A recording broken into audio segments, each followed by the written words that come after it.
إن هذا القرآن يهدي للتي هي أقوم ويبشر المؤمنين الذين يعملون الصالحات أن لهم أجرا كبيرا. بسم الله الرحمن الرحيم نحمده ونصلي ونسلم على رسوله الكريم وأشهد أن لا إله إلا الله وحده لا شريك له وأشهد أن محمدا عبده ورسوله أما بعد. آج ہی ہماری کلاس گزشتہ ترتیب کے اعتبار سے 119 نمبر کلاس ہے، اور آج ہم اپنی اس کلاس میں تفسیر قرآن میں سورۃ الحاقہ میں پہنچے ہیں، جو کہ سورت کی ترتیب جو ہے وہ 69 ہے اور 29ویں سپارے میں ہے. اللہ سے دعا ہے کہ اللہ تعالیٰ ہمیں سننے، سمجھنے اور عمل کرنے کی توفیق عطا فرمائے. سورۃ الحاقہ، لفظ الحاقہ چونکہ اس سورت کے اندر آیا ہے، اس لیے اس سورت کا نام اسی لفظ سے رکھا گیا ہے. لفظ الحاقہ کا معنی ہے پکی بات، ثابت ہونے والی، پختہ چیز. یہ قیامت کے جو نام ہیں، قیامت کو جو کہا گیا ہے، تو قیامت کے ان ناموں میں سے ایک نام الحاقہ بھی ہے. تو اللہ تعالیٰ نے قیامت کے بارے میں چونکہ اس سورت کے شروع میں آغاز فرمایا ہے، اس مناسبت اس سورت کا نام بھی سورۃ حاقہ ہے. اور یہ سورت مکی ہے، اور مکی صورتوں میں قیامت کا بیان، جنت اور جہنم کا بیان اور لوگوں کے عقیدے کی اصلاح کی جاتی ہے. انہی میں سے اس کا مضمون بھی اسی طرح کے ملتا جلتا ہے. سورت کا آغاز کرتے ہیں اعوذ باللہ من الشیطان الرجیم، بسم اللہ الرحمن الرحیم. الحاقہ لفظی معنی ہے ثابت ہو جانے والی چیز، پختہ پکی بات. ملحاقہ، آپ کو کیا پتا کہ کیا چیز حاقہ ہے؟ پھر اسی مفہوم کو الفاظ زیادہ کر کے وما ادراک ملحاقہ، اور آپ کو کسی نے کیا بتایا ہے کہ حاقہ کیا ہے، یعنی آپ کہاں جانتے ہیں کہ حاقہ کیا ہے، وہ کیا چیز ہے؟ فرمایا کذبت ثمود وعاد بالقارعہ، قوم سمود نے اور قوم عاد نے قارعہ کو جھٹلایا تھا. قارعہ ایک ایسی چیز جو کھڑکھڑا دینے والی ہے، ہلا کے رکھ دینے والی ہے، توڑ کے رکھ دینے والی ہے. قیامت کی ہولناکیوں کی طرف اشارہ ہے کہ قوم عاد نے اس کو جھٹلایا تھا. فرمایا قوم سمود اور قوم عاد نے جس قارعہ چیز کو جھٹلایا تھا وہ ایک قارعہ تھی کھڑکھڑا دینے والی. تو نتیجہ ان کا کیا ہوا؟ فَأَمَّا ثَمُودُ فَأُهْلِكُوا بِالطَّاغِيَةِ، جو قوم سمود تھی اسے تو ہلاک کر دیا گیا بالطاغیہ، ایک اونچی آواز سے. طاغیہ اونچی آواز آئی اور ساری کی ساری قوم کے کلیجے پھٹ گئے تھے. وَأَمَّا عَادٍ، اور جو قوم عاد تھی اس کے ساتھ کیا ہوا؟ فَأُهْلِكُوا بِالرِّيحٍ، انہیں ہلاک کیا گیا تھا ایک تیز ہوا کے ساتھ. بِرِيحٍ صَرْصَرٍ، ایک تیز ہوا جو یعنی غارت کرنے والی تھی، جو کہ سخت تیز تھی. سرسرہ کا معنی جو ہے یعنی اس تیز اور سخت ہوا جو تھی اس سے انہیں جو ہے وہ ہلاک کر دیا گیا تھا قوم عاد کو. وہ ہوا جو ان پہ بھیجی گئی تھی سخرها علیہم 7 لیال و8 ایام حسوما، وہ رات چلائی گئی. سخرها یعنی ان پہ مسخر کی گئی تھی، مسلط کی گئی تھی، چلائی گئی تھی ان پر 7 لیال 7 راتیں و8 ایام حسوما، اور 8 دن، 7 راتیں اور 8 دن. حسومن کا معنی لگاتار بھی کیا گیا ہے، اور حسومن کا معنی کیا گیا ہے کہ وہ ایسے دن تھے جو ان کے لیے بہت برے تھے، قوم کے لیے ثابت ہوئے. ان دنوں میں یہ ہوا چلائی گئی تھی. فَتَرَ الْقَوْمَ فِيهَا صَرْعَا، آپ اس میں اس قوم کو دیکھتے کہ صرعا اونڈے منہ پڑے ہوئے تھے، ایسے كَأَنَّهُمْ أَعْجَازُ نَخْلٍ خَاوِيَةٍ، جیسے کھوکھلے ہو کے کھجور کے تنے گرے پڑے ہیں، اس طرح یہ قوم گری پڑی تھی. قوم عاد جس پہ اللہ تعالیٰ نے تیز آندھی کا عذاب بھیجا تھا، اور یہ قوم کی اشارہ ہے اس طرف کہ یہ بڑی طاقتور قوم تھی. بعض ایسی تاریخی باتوں میں یہ بھی آتا ہے کہ یہ قوم اتنی طاقتور تھی کہ کسی کھجور کے تنے کو یوں پکڑتے اور ہلا ہلا کے زمین سے کھینچ لیتے تھے، جو کہ کوئی انسان اتنا آسانی سے انسان نہیں کر سکتا. بہت بڑی طاقت چاہیے، پہاڑوں کو تراش تراش کے گھر بنائے ہوئے تھے، لیکن جب اللہ کا عذاب آیا تو ایک ہوا کا مقابلہ بھی نہ کر سکے۔ فرمایا کہ اس کھجوروں کے تنوں کی طرح گرے پڑے تھے، فَهَلْ تَرَى لَهُم مِّن بَاقِيَةٍ، کیا ان کا کوئی باقی بچا ہوا آپ کو نظر آتا ہے؟ نہیں، کوئی بھی نہیں آئے۔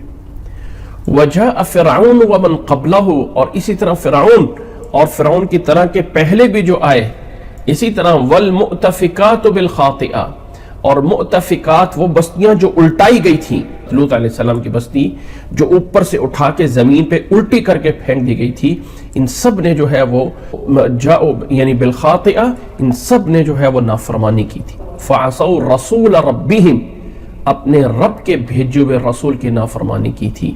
فَأَخَذَهُمْ أَخْذَةً رَابِيَةً، تو انہیں سخت گرفت میں، ایک اخذ رابیہ، رابیہ اسی ربا سے نکلا ہوا ہے جس کا معنی ہوتا ہے سود زیادہ۔ اخذت رابیہ ایک زیادہ پکڑنا، یعنی سخت پکڑ سے انہیں جو ہے وہ پکڑ لیا گیا۔ اِنَّا لَمَّا طَغَى الْمَاءُ حَمَلْنَاكُمْ فِي الْجَارِيَةِ، اسی طرح اے انسانوں جب پانی پہنچا تھا، طغیانی پانی میں آ گئی تھی، وہ نوح علیہ السلام کا جب سیلاب آیا تھا، تو یہ بات کہ انسان سارے کے سارے اس سے ہی آگے نسل چلی ہے، تو فرمایا جب پانی جو ہے کے اندر طغیانی آئی تھی تو ہم نے ہی تمہیں ایک کشتی میں سوار کیا تھا۔ لِنَجْعَلَهَا لَكُمْ تَذْكِرَةً، تاکہ ہم اسے جو ہے وہ تمہارے لیے ایک نصیحت کی چیز بنائیں۔ وَتَّعِيَهَا أُذُنٌ وَاعِيَةٌ، اور وہ کان جو سنی ہوئی باتوں کو یاد رکھتے ہیں وہ اسے یاد رکھ سکے کہ اللہ تعالیٰ نے انسانوں کو ایک کشتی میں جو ہے وہ بچایا تھا۔ اب یہاں سے یہ گویا کہ اس صورت کی تمہید تھی۔ الحاقہ، ملحقہ، کیا ہے حاقہ؟ جس کو اتنی قوموں نے جھٹلایا، انجام برا ہوا۔ اب یہاں سے اس کی تفسیر چلتی ہے، کیا ہے حاقہ؟ فرمایا فَإِذَا نُفِخَ فِي الصُّورِ نَفْخَةٌ وَاحِدَةٌ، یہ ہے الحاقہ کا وہ جواب آ رہا، جیسے یہاں پوچھا گیا تھا نا وَمَا أَدْرَاكَ مَا الْحَاقَّةُ، کیا ہے حاقہ؟ حاقہ یہ ہے، فرمایا فَإِذَا نُفِخَ فِي الصُّورِ نَفْخَةٌ وَاحِدَةٌ، جس دن سور کے اندر ایک سور پھونکا جائے گا نا، جو اللہ کے نبی صلی اللہ علیہ وسلم نے فرمایا ہے کہ ایک فرشتہ جو ہے وہ اسرافیل اس کو لے کے کھڑا ہوا ہے اور اللہ کے حکم کا انتظار کر رہا ہے۔ جیسے ہی وہ سور پھونکا جائے گا، وَحُمِلَتِ الْأَرْضُ وَالْجِبَالُ فَدُكَّتَا دَكَّةً وَاحِدَةً، زمین کو اور پہاڑوں کو اٹھا لیا جائے گا اور انہیں دکتا دکتا واحدہ، اور ایک ہی چوٹ میں انہیں ریزہ ریزہ کر، دکتن کسی پہ ضرب لگانا، چوٹ لگانا، ایک ہی دکہ میں انہیں جو ہے وہ بنا دیا جائے گا، ریزہ ریزہ بند کر دیا جائے گا۔ فَيَوْمَئِذٍ وَقَعَتِ الْوَاقِعَةُ، پس اس دن یہ واقعہ جو ہے وہ واقع ہوگا۔ وہ سورت کے شروع میں جس کو حاقہ کہا گیا ہے، یہ واقعہ اس دن واقع ہوگا۔ فَيَوْمَئِذٍ وَقَعَتِ الْوَاقِعَةُ وَانشَقَّتِ السَّمَاءُ، اور اس دن آسمان پھٹ جائے گا۔ تو اس کا معنی جیسے کسفن دوسری جگہوں پہ کیا گیا ہے کہ آسمان کے اس دن ٹکڑے ہو جائیں گے۔ وَالْمَلَكُ عَلَىٰ أَرْجَائِهَا، اب فرشتے جو آسمان پہ وہ کہاں جائیں گے؟ وہ کدھر جائیں گے؟ وہ اس کے کناروں پہ چلے جائیں گے۔ وَالْمَلَكُ عَلَىٰ أَرْجَائِهَا وَيَحْمِلُ عَرْشَ رَبِّكَ فَوْقَهُمْ يَوْمَئِذٍ ثَمَانِيَةٌ، اور تیرے رب کے عرش کو اٹھائے ہوئے ہوں گے ان کے اوپر اس دن 8 فرشتے ہوں گے جو اللہ کے عرش کو اٹھائے ہوں گے۔ اب یہ اللہ کا عرش کون سا عرش ہے جس کو اللہ کے 8 فرشتے اٹھائے ہوئے ہیں؟ وہ کتنے فرشتے بڑے ہیں، کتنا اللہ کا عرش بڑا ہے۔ وسع کرسیہ السماوات والارض، اللہ کی کرسی زمین و آسمان سے بڑی ہے، اس پہ وسیع ہے، اور اس کے اوپر اللہ کا عرش ہے۔ آیا اس عرش سے مراد وہ عرش عظیم ہے جس کے بارے میں اللہ نے الرحمن علی العرش استوى کہا ہے، یا ایک وہ عرش بھی ہوگا جو قیامت والے دن قیامت کے میدان میں اللہ تعالیٰ لوگوں کے فیصلہ کرنے کے لیے نیچے جو ہے وہ نازل فرمائے گا؟ یعنی ایک وہ عرش ہے جو زمین و آسمان سے سب سے بڑا ہے، وہ اللہ اس پہ مستوی ہے، اور ایک وہ عرش ہے جو قیامت کے میدان میں نازل کیا جائے گا۔ اب وہ جو قیامت کے میدان میں نازل کیا جائے گا وہ بھی اللہ ہی جانتا ہے۔ اب یہ فرشتے اس عرش کو اٹھائے ہوئے ہوں گے یا وہ عرش عظیم کو اٹھائے ہوئے ہوں گے، واللہ اعلم۔ ان تمام کی کیفیت اللہ کو جیسے منظور ہے، جیسے اللہ کی شان کے لائق ہے ویسے ہوگا۔ بس یہ فرمایا کہ اس عرش کو اٹھانے والے اس دن 8 فرشتے ہوں گے۔ یومئذ تعرضون، اس دن جو ہے وہ تمہیں سامنے کیا جائے گا، سامنے پیش کیے جاؤ گے۔ لا تخفى منکم خافیہ، تمہارا کوئی چیز بھی، تمہاری کوئی چیز پوشیدہ نہیں ہوگی، کوئی خافیہ، کوئی خفیہ، کوئی راز، کوئی بات کچھ نہیں ہوگی۔ ہوگا کیا؟ فَأَمَّا مَنْ أُوتِيَ كِتَابَهُ بِيَمِينِهِ، بس جس کو اس کا نامہ اعمال دائیں ہاتھ میں مل گیا، فَيَقُولُ هَاؤُمُ اقْرَءُوا كِتَابِيَهْ، آوازیں لگا کے کہے گا آؤ لوگو دیکھو میرے نامہ اعمال کو، پڑھو اس میں کیا لکھا ہوا ہے۔ انی ظننت انی ملاق حسابیہ، میں تو سمجھتا تھا، گمان کرتا تھا کہ مجھے بڑا حساب کتاب دینا پڑے گا، جبکہ ایسا کچھ نہیں ہوگا۔ فَهُوَ فِي عِيشَةٍ رَاضِيَةٍ، بس وہ ایک ایسی زندگی میں ہوگا جو پسندیدہ ہے، راضیہ ہے۔ فِي جَنَّةٍ عَالِيَةٍ، وہ اس بلند جنت میں ہوگا۔ قطوفها دانیہ، جس کے پھل ہیں، جو میوے ہیں، وہ اس پہ جو ہے وہ جھکے ہوئے ہوں گے۔ کہا جائے گا کلو واشربوا ہنیئا، کھاؤ پیو ہنیئا، مزے سے جیسے چاہو۔ بما اسلفتم فی الایام الخالیہ، یہ بدلہ ہے ان دنوں کا جو تم پیچھے گزار کے آئے ہو۔ وَأَمَّا مَنْ أُوتِيَ كِتَابَهُ بِشِمَالِهِ، اور فرمایا کہ جس کو بائیں ہاتھ میں، الٹے ہاتھ میں اس نے نامہ اعمال دے دیا گیا، وہ کیا کہے گا؟ فَيَقُولُ يَا لَيْتَنِي لَمْ أُوتَ كِتَابِيَهْ، کہے گا ہائے کاش کہ مجھے نامہ اعمال ملتا ہی نہ۔ وَلَمْ أَدْرِ مَا حِسَابِيَهْ، اور میں کچھ جانتا ہی نہ کہ حساب کیا ہوتا ہے۔ یا لیتہا کانت القاضیہ، ہائے افسوس کاش کہ یہ میری موت سب کچھ ختم کر دینے والی ہوتی، یہ موت جو ہے وہ میرا سب کچھ کام تمام کر دیتی اور دوبارہ کچھ اٹھنا نہ ہوتا۔ ما اغنى عنی مالیہ، میرا مال میرے کسی کام نہ آیا۔ ہلک عنی سلطانیہ، میری سلطنت، میری بادشاہت میری کسی کام نہ آئی، سب کے سب ختم ہو گئی۔ کہا جائے گا خذوہ فغلو، پکڑو اسے اور ڈال دو اسے۔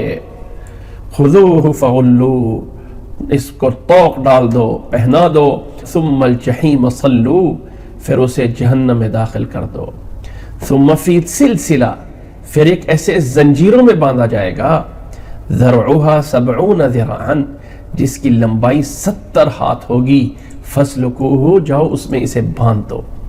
گویا کہ جہنم میں ڈالنے کے بعد جیسے جانور کو رسی سے باندھ کے لمبا کر دیا جاتا ہے نا، کہ یہ اس کا قلعہ ٹھوک دیا گیا ہے اور اس سے آگے جو ہے وہ بھاگ کے دور نہ چلا جائے۔ وہ ایک رسی ہوتی ہے نا، جانور کتنا آگے سے دوڑ سکتا ہے، اس کے حساب سے وہ 1 میٹر کی، 2 میٹر کی۔ تو اللہ نے فرمایا جہنم میں جانے کے بعد اس کے گلے میں جو توق ڈالا ہوگا، جو سنگل، اس کو جو سنگلی لوہے کی زنجیر باندھی ہوگی، وہ 70 ہاتھ لمبی ہوگی، کہاں دوڑ کے جانا ہے؟ کیا جرم تھا؟ انہ کان لا یؤمن باللہ العظیم، یہ وہ اللہ کی ذات عظیم پہ ایمان نہیں لاتا تھا۔ ولا یحض علی طعام المسکین، اور لوگوں کے کھانا کھلانے پر کسی کو رغبت بھی نہیں دیتا تھا۔ یعنی انسان کی ایک حد ہو جاتی ہے، آخری حد، کہ انسان جب خود دے سکتا ہے تو دے، کم از کم جب خود نہیں دے سکتا تو کسی کو کہہ دے کہ یار غریب کو دے دو۔ جب انسان اتنا بھی نہیں کر سکتا تو اس کے اندر سے رحم ختم ہو جاتا ہے۔ فرمایا ولا يحض على طعام المسکین فلیس له اليوم هاهنا حمیم، آج یہاں پر اس کا کوئی دوست نہیں ہے۔ ولا طعام الا من غسلین، اور نہ ہی کوئی کھانے کی کوئی چیز نہیں ہوگی سوائے غسلین کے، جو جہنمیوں سے ان کے جسموں سے نکلنے والی پیپ ہوتی ہے، وہ بھی اس کا معنی کیا گیا ہے۔ یا جہنم ایک درخت ہے جس کا نام زقوم ہے، اس کو بھی کہا جاتا ہے کہ اس کا نام بھی غسلین ہے، وہ انہیں کھانے کے لیے دیا جائے گا۔ لا یأکلہ الا الخاطئون، نہیں کھا سکتے اس کو مگر یہ گنہگار ہی۔ دنیا میں بڑے مزے کے کھانے کھاتے تھے، وہاں جا کے جب یہ اس طرح کی چیز کھانی پڑے گی پتہ پھر چلے گا۔ یہ ہے وہ الحاقہ۔ پہلے فرمائے حاقہ کیا ہے؟ وہ ذرا دیکھو پہلی قوموں نے کس کو جھٹلایا تھا، قوم عاد نے، قوم سمود نے، قوم لوط نے، اور اسی طرح جو ہے وہ فرعون نے، وہ جس چیز کو جھٹلایا تھا آئیے ہم آپ کو بتاتے ہیں وہ کیا ہے۔ جب سور پھونکا جائے گا، جس دن آسمان پھٹ جائے گا، یہ پہاڑ ریزہ ریزہ ہو جائیں گے، اس دن وہ ہے حاقہ جب کسی کو اس کا نامہ اعمال میں دائیں ہاتھ میں دیا جائے گا تو وہ ہوگا خوش، وہ ہوگا ایک ایسی زندگی میں جو پسندیدہ ہے، جنت عالیہ میں ہوگا۔ اور جنہیں نامہ اعمال ان کے بائیں ہاتھ میں مل گیا ہوئے وہ کہیں گے ہائے کاش کہ ہمیں فنا ہو چکے ہوتے اور کچھ نہ ہوتے۔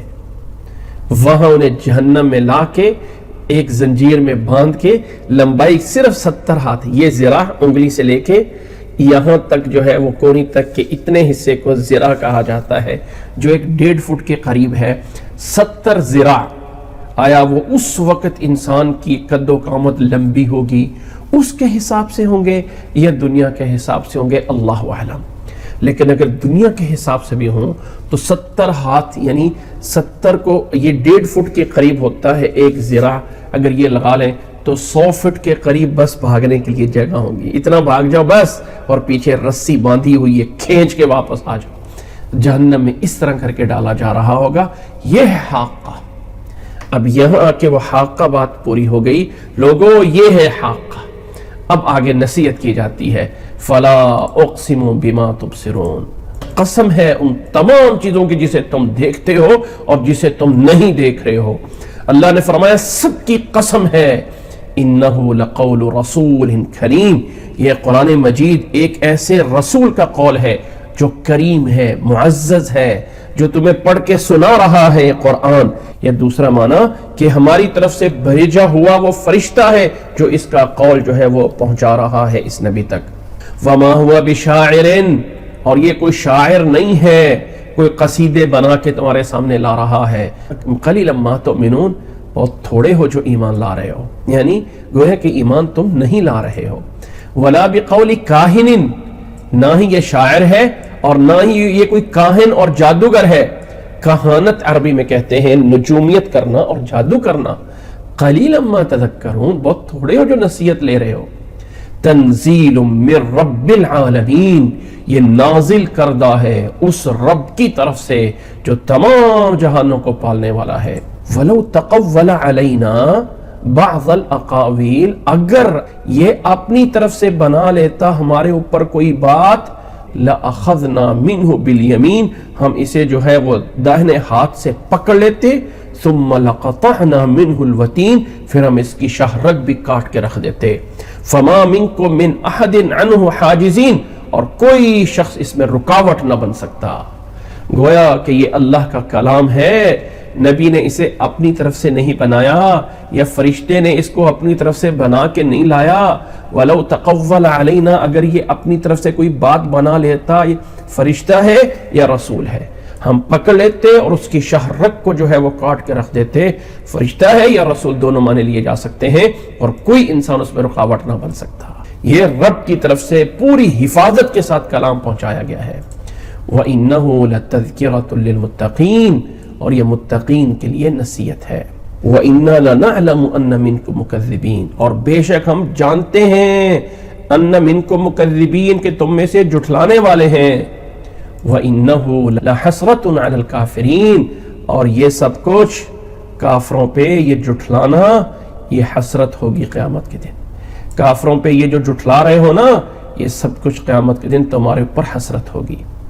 وَإِنَّهُ لَحَقُّ الْيَقِينَ، اور اے نبی اور بے شک یہ یقین ہے کہ یہ حق ہے، سچ ہے جو کچھ بیان ہو رہا ہے۔ فَسَبِّحْ بِاسْمِ رَبِّكَ الْعَظِيمِ، بس آپ اپنے رب کی پاکی بیان کرتے رہے جو رب عظمت والا ہے، اس رب عظیم رب کی تسبیح کرتے رہیں، اس کی پاکی بیان کرتے رہیں۔ یہ قرآن اللہ کی طرف سے ہے، کسی اور کی طرف سے نہیں ہے۔ یہ تھی سورۃ حاقہ، جس میں قیامت کا کچھ منظرنامہ بیان کیا گیا ہے اور جنہوں نے جھٹلایا اور جھٹلانے والوں کا انجام بیان کیا گیا ہے۔ یہاں پہ ایک بات اشارہ کر دینا چاہتا ہوں، اگر کوئی انسان اپنی طرف سے پہلے ایک نظریہ بنا لیتا ہے نا اور پھر کہتا ہے کہ میں نے قرآن اور حدیث سے اس کے لیے دلیلیں تلاش کرنی ہیں، تو اسے راستہ مل ہی جاتا ہے۔ جنہوں نے اللہ کے علاوہ دوسروں کو مشکل کشا بنایا، انہوں نے بھی دلیلیں قرآن سے لی۔ جنہوں نے اللہ کے علاوہ دوسروں کو سجدے کیے، انہوں نے بھی دلیلیں قرآن مجید سے لی۔ کوئی انسان قرآن پڑھ کے دلیل بنا رہا ہو، کوئی بندہ حدیث پڑھ کے دلیل بنا رہا ہو، لازمی نہیں ہے کہ وہ 100% ہی صحیح ہو۔ دنیا میں کوئی انسان معصوم نہیں ہے۔ کوئی نبیوں کے بعد صحابہ محفوظ ہیں، اللہ ان کی حفاظت فرمائے، لیکن بعد میں ائمہ کرام، اولیاء کرام، اولیاء بزرگان دین، فلاں فلاں فلاں علماء، مفتی، مولانا، حضرت فلانے فلانے، کوئی انسان معصوم نہیں ہے۔ ہر انسان سے غلطی ہو سکتی ہے، کوئی غلطی جان بوجھ کے بھی ہو سکتی ہے اور کوئی غلطی بغیر جانے کے بھی ہو سکتی ہے۔ اس لیے یاد رکھ لیجئے گا کہ دین اسلام میں کسی ایرے وغیرہ کی اپنی بات دلیل نہیں بنتی ہے۔ ہاں، اگر کوئی انسان خالی ذہن آئے، کچھ نہیں دماغ میں ڈالا ہوا، اور پھر قرآن و حدیث کو پڑھے، تو جو راستہ ملتا جائے گا وہی صراط مستقیم ہے۔ ایک چھوٹی سی بات سے اپنا مطلب سمجھانا چاہتا ہوں۔ یہاں ان آیات میں اللہ تعالیٰ نے اس فرشتے کے بارے میں یا رسول کے بارے میں فرمایا ہے کہ اگر وہ اپنی طرف سے کچھ بات بنا لیتے تو ہم انہیں پکڑتے اور پکڑ کے ان کی شہرت کو کاٹ دیتے اور کوئی بچا نہ سکتا۔ اس سے ان لوگوں نے دلیل لے لی جو اللہ کے نبی کے بعد نبوت کا دعویٰ کرتے ہیں۔ کہتے ہیں اگر ہمارا نبی جھوٹا ہوتا، نوٹ کریں اس بات کو، کہتے ہیں اگر ہمارا نبی جھوٹا ہوتا ہاں تو اللہ اس کو فوری پکڑ کے اس کی اشارہ کیوں نہ کاٹ دیتا۔ دلیل کیا ہے کہ اللہ نے قرآن میں نبی محمد صلی اللہ علیہ وسلم کے لیے کی فرمایا ہے وَلَوْ تَقَوَّلَ عَلَيْنَا بَعْضَ الْأَقَاوِيلِ لَأَخَذْنَا مِنْهُ بِالْيَمِينِ ثُمَّ لَقَطَعْنَا مِنْهُ الْوَتِينَ۔ ہاں، اگر اللہ اپنے محمد نبی صلی اللہ علیہ وسلم کے لیے بات فرما رہا ہے تو دنیا میں اگر کوئی جھوٹا نبی ہونے کا دعویٰ کرتا ہے تو کیا اللہ اس کو پکڑ کے شارک سے کاٹے گا نہیں؟ کیا یہ دلیل ان لوگوں کی بنتی ہے؟ ذرا غور کیجیے گا۔ لیکن جن لوگوں نے جھوٹے نبی کو نبی بنا لیا ہو، ان کے لیے یہ بڑی دلیل ہے، واہ واہ واہ واہ واہ، او دیکھو قرآن میں ہمارے نبی کی صداقت آ گئی۔ جن لوگوں نے پہلے سے اپنا دماغ ٹیڑھا کر لیا ہوتا ہے، ان کے واہ واہ واہ کتنی بڑی دلیل آ گئی، اگر نبی جھوٹا ہوتا تو اللہ اس کو پکڑ کے فوری تروڑ دیتا، مروڑ دیتا، بات ختم ہوتی۔ اگر نہیں ہوا، وہ زندہ رہا ہے، وہ تبلیغ کرتا رہا ہے، نبی بتاتا رہا ہے، تو اس کا مطلب ہے وہ سچا نبی ہے۔ اس طرح کر کے دلیلیں نکالی جاتی ہیں، جبکہ ان آیات سے کہیں یہ معنی نہیں لیا گیا کہ اللہ فوری پکڑ کے یوں کر دے، یا یہ ہے کہ یہ نبوت کے بارے میں، یہ تو قرآن کی بات ہو رہی نا۔ قرآن کے اندر اگر کوئی اس وحی کے اندر اپنی طرف سے کوئی شامل کیا جاتا تو اللہ نے فرمایا ہم نے پوری رکاوٹیں لگائی ہوئی ہیں، پورے بیریل لگے ہوئے ہیں، کوئی ادھر ادھر سے کوئی نہیں آ سکتا، صرف اللہ کی وحی آ رہی ہے، اس چیز کا بیان ہو رہا ہے۔ یہ آیت کیسے آپ اس کا الٹا مفہوم نکال کے کہ جی اللہ ایسے کر دیتا، اور بھئی یہاں پہ کہاں پہ ہوا ہے کہ کوئی نبی جو ہے، کوئی بھی نبی، یہاں تو بات تو قرآن کی چل رہی ہے نا، نبی کی نبوت کی بات تو چل ہی نہیں رہی ہے۔ اللہ سمجھنے کی اور اللہ ہدایت کے راستے پہ چلنے کی توفیق عطا فرمائے۔ یاد رکھ لیں کہ جب انسان اپنی سوچ ٹیڑھی کر لیتا ہے تو اسے سب کچھ ٹیڑھا نظر آتا ہے۔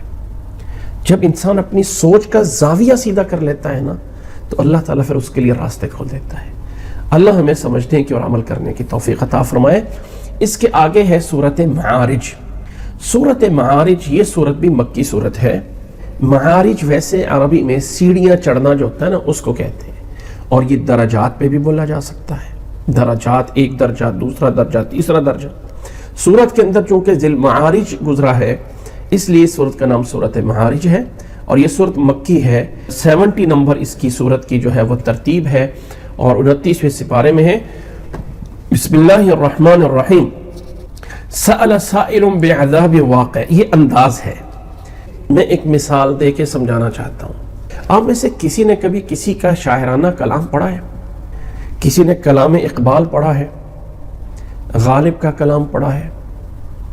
یا عربی میں کسی نے متنبی کا پڑھا ہو، کسی نے جو ہے وہ حماسہ پڑھا ہو، تو اس میں ہوتا یہ ہے کہ ایک قصیدہ، ایک غزل، ایک رباعی، ایک شعر یوں کر کے چلایا جاتا ہے، یہ غزل ہے جی، شعر ہوتے ہیں اور ختم، پھر ایک اور غزل یا قصیدہ آ جاتا ہے، اس طرح کر کے رباعیاں اور اشعار میں یعنی ایک ایک گروپ ہوتا ہے، ایک ایک کلام کا وہ جو گروپ ہوتا ہے اس گروپ کو بولا جاتا ہے کہ یہ غزل ہے، یہ جو ہے وہ قصیدہ ہے، یہ رباعی ہے، فلاں فلاں جو بھی، یہ پیراگراف ہے، جو بھی۔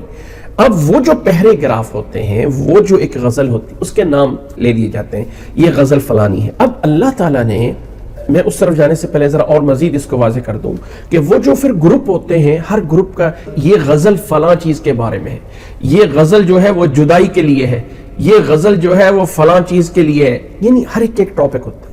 قرآن مجید ایک ایسا کلام ہے کہ جو عرب اس کلام کو بنانے سے عاجز آ گئے کہ یہ کلام میں وہ سیم گروپ الگ الگ بنے ہوئے ہیں۔ یہ سورت بقرہ ہے، یہ سورت ناس ہے، یہ سورت کافرون ہے، یہ سورت معارج، یعنی کلام کے گروپ ہے۔ اب اس گروپ کو نہ ہی تو آپ کر سکتے ہیں کہ یہ شعر ہے اور نہ ہی آپ اس کو نثر کی طرف لا سکتے ہیں۔ ایک ایسا انوکھا انداز کہ شعر کی وہ چاشنگی اور وہ جو گہرائی ہے وہ بھی اس سے کہیں زیادہ کلام میں پائی جاتی ہے۔ اور نثر کہتے ہیں عربی میں جو سادہ ایک پیراگراف چلتا رہتا ہے اس کلام کو نثر بولا جاتا ہے، نہ وہ ہے، انداز ایک ایسا ہے جو انوکھا ہے۔ تو یہ جو گروپ بنائے گئے، جیسے شاعر اپنا کوئی گروپ بناتا ہے نا تو کسی عجیب سے جو بات سے جو ہے وہ شروع کرتا ہے، کہنے کا مطلب یہ ہے کہ ایک ایسا انداز ہوتا ہے، ایک انوکھے انداز سے اس کو شروع کیا جاتا ہے۔ تو اللہ تعالیٰ نے بھی جو اپنے کلام میں یہ جو گروپ بنائے، جس کو ہم سورت، ایک سورت، دو صورتیں، تین صورتیں بولتے ہیں، اس سورت کو بھی مختلف انداز ہے کہ انسان ایسا کلام بنانے سے عاجز ہے جیسے اللہ نے بنا کے دکھا دیا۔ تو سورت معارج کا آغاز ہے سأل سائل بعذاب واقع، کسی سوال کرنے والے نے سوال کیا اس عذاب کے بارے میں جو واقع ہونے والا ہے۔ للکافرین، کافروں کے لیے، لیس لہ دافع، جس کو کافروں کے لیے کوئی آگے رکاوٹ ہٹانے والی چیز نہیں ہوگی۔ اور وہ عذاب کس طرف سے ہوگا؟ من اللہ، اللہ کی طرف سے، جو ذل معارج، جو معارج درجات والا ہے، جس کی طرف جانے کے لیے درجات ہیں۔ تعرج الملائکہ والروح الیہ فی یوم کان مقدارہ 50,000 سنہ، فرمایا اس کی طرف فرشتے جو ہیں وہ چڑھتے ہیں، اور روح امین جو کہ جبریل علیہ السلام کو الگ سے ایک لقب دے کے نکالا، اور روح جبریل علیہ السلام کا نام ہے، یا اس سے وہ روح مراد ہے جو انسان کے اندر روح ہوتی ہے، وہ بھی اللہ کی طرف جاتی ہے۔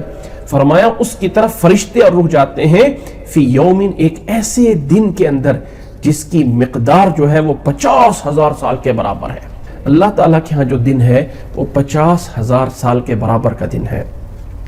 اللہ تعالیٰ نے اس دن کی جو اتنی مدت ہے، بڑی دن، اس میں اللہ کی طرف یہ فرشتے آتے جاتے ہیں۔ اس اللہ کے عذاب کو کوئی روکنے والا نہیں ہے۔ اس عذاب کے بارے میں کسی نے پوچھا ہے تو وہ عذاب ایسا ہے جو اتنے بڑے رب کی طرف سے ہے۔ فاصبر صبرا جمیلا، آپ صبر کیجئے، اچھی طرح صبر کرنا۔ انہم یرونہ بعیدا ونراہ قریبا، وہ اسے دور دیکھتے ہیں اور ہم اسے قریب سمجھ رہے ہیں، یعنی وہ اسے زمانہ بعید میں سمجھتے ہیں اور ہم اسے قریب، بہت قریب آنے والا ہے۔ یوم تکون السماء کالمہل، جس دن آسمان ایک تلچھٹ کی طرح ہو جائے گا۔ کسی چیز کو پکایا جائے نا آگ کے اوپر تو اس کے اوپر وہ میل کچیل سی آ جاتی ہے۔ میں کبھی کسی کو آپ چینی مثال کے طور پر پانی میں مکس کر کے اس کی جو ہے چاشنی سے بنائیں تو اوپر ایک جھاگ سی جمع ہو جاتی ہے، وہ اس میں جو ہے وہ تلچھٹ ہوتی ہے۔ یا تیل جو ہوتا ہے جس میں چیزیں ہم فرائی کرتے ہیں وہ آئل میں، تو اس آئل کے اندر بھی ایک نیچے جو ہے وہ تہ سی جم جاتی ہے، وہ جو اس کے آسمان اس طرح کر کے جو ہے وہ خراب ہوگا۔ وَتَكُونُ الْجِبَالُ كَالْعِهْنِ، اور پہاڑ جو ہیں وہ اس دن ہو جائیں گے جیسے جو ہے وہ اون کے جو ہے وہ یہ دھاگا ہوتا ہے نا، اون کی جرسیاں ہیں جی، اون کے رومال اور ٹوپیاں ہیں، اس طرح جو اون ہوتی ہے، اب اس کو جو بھیڑ کے اوپر سے اتار کے اس کو جو ہے آگے دھاگے میں بنایا جاتا ہے، اس سے آگے کپڑے بنائے جاتے ہیں، یہ وہ ایک ذرہ، ایک تن کا بالکل باریک بال ہوتے ہیں، اس طرح کر کے ریزہ ریزہ پہاڑ ہو جائیں گے. ولا یسأل حمیم حمیما، اور کوئی دوست کسی دوست کے بارے میں کچھ نہیں پوچھے گا. یبصرونہم، یعنی کوئی دوست کسی دوست کے بارے میں نہیں پوچھے گا جبکہ دیکھ رہے ہوں گے، ایک دوسرے کو آمنے سامنے دیکھتے بھی ہوں گے، لیکن کسی کو کوئی کسی کی پرواہ نہیں ہوگی. یود المجرم، مجرم اس دن چاہے گا، لو یفتدی من عذاب یومئذ، کہ اس دن اپنے آپ کو عذاب سے بچا لے اور اپنے فدیے میں اس دن بھی بنی ہی اپنی اولاد دے دے، وصاحبتہ ہی اپنی بیوی دے دے، وأخیہ اپنے بھائیوں کو دے دے، وفصیلتہ التی تؤوی، یا وہ کنبہ سارا کا سارا خاندان دے دے جس طرف اس کی نسبت ہے. یعنی اپنے آپ کو چھڑانے کے لیے اپنا سب کچھ دینے کے لیے تیار ہوگا. ومن فی الارض جمیعا، اور زمین میں جتنے سارے ہیں چاہے گا کہ ان سب کو پکڑ لیا جائے اور مجھے جو ہے وہ چھوڑ دیا جائے. ثم ینجیہ، کلا، ہرگز ایسا نہیں ہوگا. انہا لظا، وہ جہنم بہت بڑے شعلوں والی ہے. نزاعۃ للشوا، یہ انسان کی کھلڑی اور اس کے چمڑے کو اتارنے والی ہے. تدعو من ادبر وتولا، جو بھاگے گا، جو یعنی پیچھے ہٹے گا، جو منہ موڑے گا، سب کو جو ہے وہ بلائے گی، سب کو جو ہے وہ پکارے گی. وجمع فاوعا، اور پھر وہ اپنے اندر اس سب کو جمع کر کے سنبھالے گی. ان الانسان خلق حلوعا، اللہ نے فرمایا انسان کتنا ہے جو بڑے کچے دل والا ہے، کتنا ہی ہے جو انسان اتنا جو ہے یعنی انتہائی جو ہے حلوعا ہے، یعنی اس کا دل جو ہے وہ پختہ نہیں ہے، بڑا جلدی جو ہے وہ بہک جاتا ہے. اذا مسہ الشر جزوعا، جب اسے کوئی برائی آتی ہے نا، مصیبت آتی ہے تو بڑی جزا فضا آہو پکار لگ جاتا ہے. واذا مسہ الخیر، اور جب کوئی اچھائی آتی ہے نا تو منوعا بن جاتا ہے، بخیل بن جاتا ہے. الا المصلین، سوائے اس کے کہ وہ لوگ جو نمازی ہیں. الذین هم علی صلاتهم دائمون، وہ لوگ جو اپنی نمازوں پہ ہمیشگی کرنے والے ہیں. والذین فی اموالہم حق معلوم، اور وہ لوگ ایسے نہیں ہوتے جو اپنے مال کے اندر ایک مقرر حصہ رکھتے ہیں. اپنے مال کے اندر ایک حصہ، ایک یعنی مقدار فکس رکھتے ہیں، اتنا ہم نے دینا ہی دینا ہے. کن کو دینا؟ للسائل والمحروم، سوال کرنے والے جو کہتے ہیں ہماری ہیلپ کر دو، ان کو بھی دیتے ہیں. والمحروم، اور ان کو بھی دیتے ہیں جو سوال سے بچتے ہیں. بہت سارے ایسے لوگ ضرورت مند ہوتے ہیں جو حقیقت میں اصل ضرورت مند ہوتے ہیں لیکن وہ سوال نہیں کرتے ہیں. سورۃ بقرہ میں ہم نے جا کے پڑھا تھا نا، تعریفہم بسیماہم لا یسألون الناس الحافا، کسی سے مانگتے نہیں ہیں کہ آپ جو ہے ان کو دیکھ کے بظاہر سمجھتے ہیں کہ بڑے یہ کھاتے پیتے ہیں، اچھے ہیں، لیکن یہاں پہ جو لوگ پختہ دل والے ہوتے ہیں اللہ نے فرمایا وہ اپنے مال میں حصہ رکھتے ہیں، سائل کے لیے بھی اور ایسے لوگوں کے لیے بھی جو سوال نہیں کرتے ہیں. والذین یصدقون بیوم الدین، اور وہ لوگ جو اس یوم الدین قیامت کے دن کی تصدیق کرتے ہیں، اس کو مانتے ہیں کہ وہ دن آنے والا ہے یا وہ انصاف کا دن ہے جو یقیناً آنے والا ہے. والذین هم من عذاب ربهم مشفقون، اور وہ لوگ جو رب کے عذاب سے ڈرنے والے ہیں. تیرے رب کا عذاب بے شک ایسا ہے جس سے کوئی انسان بے خوف نہیں ہو سکتا، غیر مأمون، کہ امن میں جا کے معمون ہو جائے، نہیں، اس سے کوئی انسان کہے کہ میں تو پکا پکا بچ گیا ہوں، میرے پاس تو گارنٹی آ گئی ہے، میرے پاس تو بچنے کا جو ہے کوئی مہر آ گئی، کچھ نہیں. وہ ہیں اللہ کے نیک بندے، جو لوگ جن کے دل اللہ کے ساتھ ہوتے ہیں، جو فرمایا وہ لوگ ہیں الا المصلین، وہ نمازی جو اپنی نمازوں پہ ہمیشہ کرتے ہیں، حفاظت کرتے ہیں، ہمیشگی کرتے ہیں، اور اپنے مال کے اندر حق ایک فکس رکھتے ہیں، مانگنے والوں کے لیے بھی اور سوال کرنے جو نہیں کر سکتے ان کے لیے بھی، اور جو قیامت کو مانتے ہیں، تصدیق کرتے ہیں، رب کے عذاب سے ڈرتے ہیں. تیرے رب کا عذاب ایسا ہے کہ جس سے بے خوف نہیں ہویا جا سکتا. اور اسی طرح نوٹ کریں، دو صفتیں آئی ہیں، نماز پڑھنے والے اور اپنے مال کو خرچ کرنے والے اور عذاب سے ڈرنے والے، تین آ گئی ہیں. چوتھی صفت ہے والذین هم لفروجہم حافظون، اسی طرح وہ لوگ جو اپنی شرمگاہوں کی حفاظت کرنے والے ہیں. الا علی ازواجہم، سوائے بیویوں کے، او ما ملکت ایمانہم، یا جن کے مالک ان کے دائیں ہاتھ ہوئے ہیں. یعنی بیوی اور باندیاں فَإِنَّهُمْ غَيْرُ مَلُومِينَ، یہاں پہ کوئی ملامت نہیں ہے، یہاں پہ جائز ہے. فَمَنِ ابْتَغَى وَرَاءَ ذَلِكَ، جو اس کے علاوہ کہیں اپنی شرمگاہ کو استعمال کرے گا، فَأُولَئِكَ هُمُ الْعَادُونَ، وہ لوگ ہوں گے زیادتی کرنے والے ہیں. یہ ہے چوتھی صفت. پانچویں صفت، وَالَّذِينَ هُمْ لِأَمَانَاتِهِمْ وَعَهْدِهِمْ رَاعُونَ، جو لوگ اپنی امانتوں کی اور اپنے وعدوں کی حفاظت کرنے والے ہیں. جو لوگ امانت چاہے کسی کے مال کی امانت ہو، نوٹ کریں اس بات کو، کسی کے مال کی بھی امانت ہو سکتی ہے اور کسی کے راز اور کسی کی بات بھی امانت ہو سکتی ہے. کسی کا مال بھی بطور امانت ہو سکتا ہے، کسی کا راز بھی بطور امانت ہو سکتا ہے، کسی کی بات بھی بطور امانت ہو سکتی ہے. اس راز کو، اس بات کو آگے بغیر اجازت کے نہیں بتایا جاتا. وَعَهْدِهِمْ رَاعُونَ، اور اپنے وعدوں کو وہ جو ہے اس کی حفاظت کرتے ہیں یہ لوگ. اسی طرح پانچویں صفت، وَالَّذِينَ هُمْ بِشَهَادَاتِهِمْ قَائِمُونَ، وہ لوگ جو اپنی گواہیوں پہ، جو لوگ اپنی شہادت پہ جو گواہی ہوتی ہے اس پہ سیدھے قائم رہتے ہیں، جو اپنی گواہی کو صحیح دیتے ہیں، اپنی گواہی کو چھپاتے نہیں ہیں. جب ضرورت پڑے تو بتا دو بھائی میں اس بات کا گواہ ہوں. کسی کے حق میں جب بات کرنی پڑے تو انسان پیچھے نہیں ہٹنا چاہیے. صحیح بات ہے تو آپ سے مانگا گیا اور آپ کی ضرورت ہے وہاں پہ، تو آپ کو چاہیے کہ آپ بول کے کہہ دیں. جہاں ضرورت ہے آپ کی وہاں آپ کو بولنا پڑے گا. اور ذرا ان صفات کو، ان پانچوں صفات کو نوٹ کیجئے. پہلی صفت کیا تھی ان پانچوں صفات میں؟ پہلی صفت تھی الذین هم علی صلاتہم دائمون، اور پھر آخری صفت ایمان والوں کی پھر آ رہی ہے والذین هم علی صلاتہم یحافظون، جو لوگ اپنی نمازوں کی حفاظت کرتے ہیں. یہ پانچ صفات ہیں. نماز دائمی ہے، مال خرچ کرنا ہے، قیامت کو سچا ماننا ہے، عذاب سے ڈرنا ہے، شرم گاہوں کی حفاظت کرنی ہے، امانت کی اور اپنے عہدوں کی حفاظت کرنی ہے، وعدوں کو، اور اپنی گواہی دینا ہے. یہ نماز جس کو پہلے دائم کیا گیا تھا، اب اسی نماز کو محافظ کے طور پہ جو اپنی نمازوں کی حفاظت کرتے ہیں.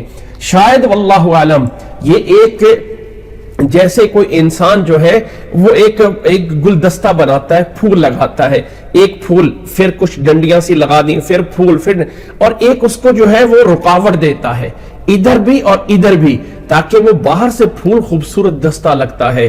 تو شروع میں بھی الذین هم علی صلاتہم دائمون اور اینڈ پہ بھی والذین هم علی صلاتہم یحافظون. شروع میں نماز، اینڈ پہ نماز، اور درمیان میں صفات بیان کر دی. گویا کہ اے انسان اپنی شرمگاہ کی حفاظت کرنا چاہتا ہے، قیامت پہ یقین رکھنا چاہتا ہے، رب کے عذاب سے ڈرنا چاہتا ہے، امانت کی حفاظت کرنے والا بننا چاہتا ہے، تو تیرے لیے لازم ہے کہ نماز پہ دائم بھی ہو جا اور نماز کے لیے محافظ بھی بن جا. ہمیشہ دائم کہتے ہیں ہمیشگی، اور حفاظت کہتے ہیں اس کو حفاظت کرنا، اس کے رکوع سجدوں کو پورا کرنا. نماز وہ بھی پڑھتا ہے کہ 2 منٹوں میں 4 رکعتیں ٹھکا ٹھک. بعض دفعہ حیرانگی ہوتی ہے، بعض لوگوں کے پیچھے نماز پڑھنا چاہتے ہیں، ان کی نماز ابھی سورۃ فاتحہ میں ایاک نعبد بھی نہیں پہنچے ہوتے اور اللہ اکبر، اور ابھی سبحان ربی الاعلی ایک بار بھی نہیں ہوتا، اللہ اکبر. بھائی کیا نماز ہے، کیا نماز ہے. انسان کو جو اتنا نہ اس میں ملے، تو یعنی یہ ایک ایسی حفاظت ہے تمام چیزوں کے لیے. جو انسان نمازوں کی حفاظت کرتا ہے، نمازوں پہ ہمیشگی کرتا ہے، اللہ تعالیٰ اس کو اس گلدستے کی ساری چیزیں عطا فرمائے گا. اللہ اکبر. پھر فرمایا اللہ تعالیٰ نے یہ لوگ جن کی یہ صفات بیان ہو گئی ہیں، یہ کون ہیں؟ اولئک فی جنات مکرمون، یہ ہے جو جنت میں جن کی عزت کی جائے گی، جو اکرام کیا جائے گا، جن کو جنت میں عزتیں ملی جائیں گی، جن کو عزتیں ملیں گی، یہ ہیں لوگ جنتی. فما للذین کفروا قبلک مہطعین. اتنا کچھ بیان فرمایا، ان کافروں کو کیا ہو گیا ہے جو تیری طرف جو ہے وہ اسی طرح کر کے یعنی دوڑتے ہیں آپ کے اوپر، انکار کرنے کے لیے جلدی کر رہے ہوتے ہیں، ان کو کیا ہوا ہے؟ عن الیمین وعن الشمال عزین، دائیں سے بائیں سے گروہ کر کے جو ہے وہ آتے ہیں، آپ کی مجلس میں تو دوڑے دوڑے آتے ہیں، لیکن مذاق بنا کر جو ہے وہ اس کو جو ہے وہ بعد میں بناتے ہیں۔ ان کافروں کو کیا ہوا؟ ایطمع کل امرئ منہم ان یدخل جنت نعیم، کیا ان میں سے ہر کوئی چاہتا ہے، توقع رکھتا ہے کہ وہ نعمتوں والی جنت میں داخل ہو جائے گا؟ کلا، ہرگز نہیں۔ انا خلقناہم مما یعلمون، فرمایا ہرگز ایسا نہیں ہے، ہرگز ہم نے انہیں اس چیز کے لیے پیدا کیا ہے، مما یعلمون، جو یہ جانتے ہیں، یعنی جو یہ جانتے ہیں وہی ان کے ساتھ ہونا ہے، وہی ہونا ان کے ساتھ، ایسا نہیں ہے جسے یہ جانتے ہیں اس سے ہم نے انہیں جو ہے وہ بنایا ہے، یعنی ایک پانی سے ہمیں انہیں بنایا ہے اور ان کی کوئی وقت نہیں ہے یا ان کی کوئی ویلیو نہیں ہے، اور ان کے ساتھ ہونا وہی ہے جو انہوں نے کیا ہے۔ ایسا نہیں ہے کہ ہم بڑے فنے خاں جو ہے وہ بن گئے ہیں اور ہم جو ہے وہ یہ ہو گئے ہیں، یہ ہو گئے، ایسا فرمایا تکبر نہ کریں، جانتے ہیں تم کہ تمہیں کس سے پیدا کیا گیا ہے۔ پھر اللہ نے فرمایا فلا اقسم برب المشارق والمغارب انا لقادرون، پس مجھے قسم ہے مشرقوں اور مغربوں کے رب کی، انا لقادرون، بے شک ہم قادر ہیں۔ ہمارے ہاں آج کل بتایا جاتا ہے مشرق اور مغرب، لیکن یاد رکھ لیں رب المشارق اور مغارب ہے، وہ مشرقوں کا رب ہے، اس کا مطلب ایک سے زیادہ مشرقیں ہیں اور مغرب ایک سے زیادہ مغربیں ہیں، وہ رب ان کا ہے۔ انا لقادرون، بے شک ہم قادر ہیں ہر چیز پہ، جو چاہیں کر سکتے ہیں، اور اس پہ قادر ہیں علی ان نبدل خیرا منہم، کہ ہم انہیں ختم کر دیں اور ان کے عوض اچھے لوگوں کو لے کے آ جائیں، ایسا کرنے پہ قادر ہیں۔ وما نحن بمسبوقین، اور ہم سے کوئی آگے بڑھ نہیں سکتا، سبقت نہیں لے جا سکتا۔ فذرہم یخوضوا ویلعبون، ان کو چھوڑ دیجئے، یخوضوا ویلعبوا، جھگڑتے رہیں، کھیل تماشا جو ہے وہ کرتے رہیں، حتی یلاقوا یومہم الذی یوعدون، یہاں تک کہ جس دن ان کا وعدہ ہے اس دن جو ہے وہ ملیں گے۔ یوم یخرجون من الاجداث سراعا، جس دن یہ اپنی قبروں سے دوڑتے ہوئے نکلیں گے نا، کأنہم الی نصب، ایسے ہوں گے جیسے وہ کسی جگہ کی طرف تیز تیز جو ہے وہ دوڑائے جا رہے ہیں۔ نصب ویسے ان کے اس دور میں جو بت وغیرہ تھے اس کو وہ نصب کہتے تھے، یا کوئی ایک پوائنٹ جس طرف جو ہے وہ دوڑا جاتا ہے اس طرف کہتے تھے۔ اس دن یہ اس طرح کر کے دوڑے جا رہے ہوں گے، خاشعۃ ابصارہم، آنکھیں جھکی ہوں گی، ترہقہم ذلہ، اور ذلت اوپر چھائی ہوگی، اور کہا جائے گا ذالک الیوم الذی کانوا یوعدون، فرمایا یہ وہ دن ہوگا جس کا ان سے وعدہ کیا جا رہا ہے۔ یہ ہے سورۃ معارج، جس میں اللہ تعالیٰ نے اپنی قدرت بیان کی اور نصیحتیں کی۔ جیسے اللہ تعالیٰ کافروں کو نصیحت کر رہا ہے ایمان لانے کی، ساتھ ساتھ ایمان والوں کی بھی صفات بیان کی ہیں۔ کون ہیں وہ جو اولئک اصحاب الجنت ہوں گے، جو جنت والے ہوں گے؟ اولئک فی جنات مکرمون، کون ہوں گے؟ جو ان صفات کو پورا کرنے والے ہوں گے، یہ جنت میں اکرام کے ساتھ ہوں گے۔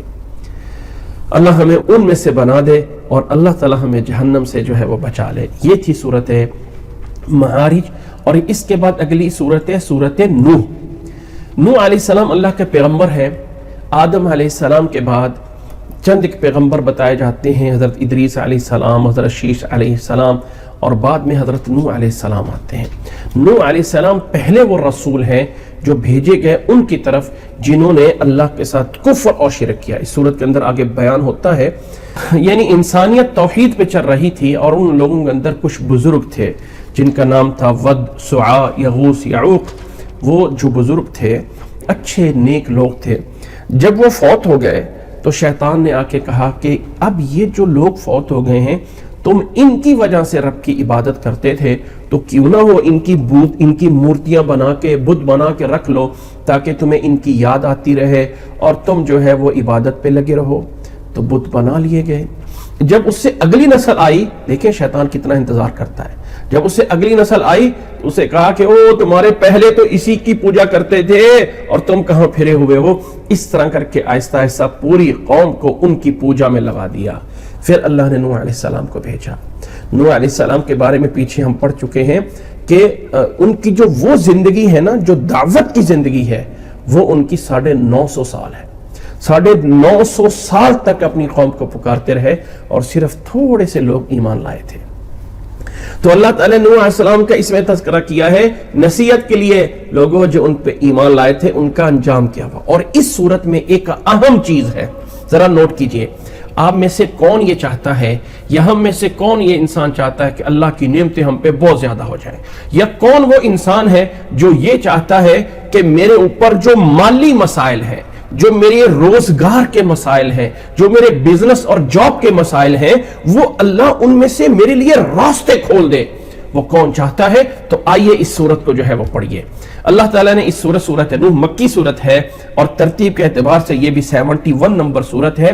سورت کا آغاز ہے بسم اللہ الرحمن الرحیم، اِنَّا أَرْسَلْنَا نُوحًا إِلَىٰ قَوْمِهِ، بے شک ہم نے نوح علیہ السلام کو ان کی قوم کی طرف بھیجا، ان انذر قومک من قبل ان یأتیہم عذاب علیم، اپنی قوم کو دردناک عذاب آنے سے پہلے ڈرا دیجئے۔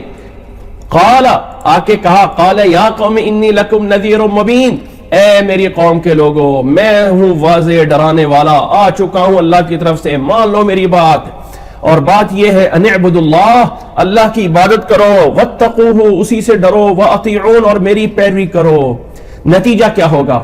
یغفر لکم من ذنوبکم، اللہ تمہارے گناہوں کو معاف فرما دے گا، ویؤخرکم الی اجل مسمی، اور ایک مقرر وقت تک اللہ تعالیٰ تمہیں مہلت بھی دے گا، تمہیں ایک مؤخر کیا جائے گا ایک مدت تک۔ ان اجل اللہ اذا جاء، اور پھر جب اللہ کا وہ وقت مقرر آ جاتا ہے تو اس سے کسی کو کوئی انسان جو ہے وہ نہیں ہٹ سکتا۔ ان اجل اللہ اذا جاء لا یؤخر لو کنتم تعلمون، اگر تم جانتے ہو۔ قوم نے کچھ نہ مانا، ہمارے درمیان جو ہے وہ ایک چھوٹے مرتبے والا تھا، ہم تو تجھ سے بڑی امیدیں لگائے ہوئے تھے اور تم یہ کیا کام کر بیٹھے ہو؟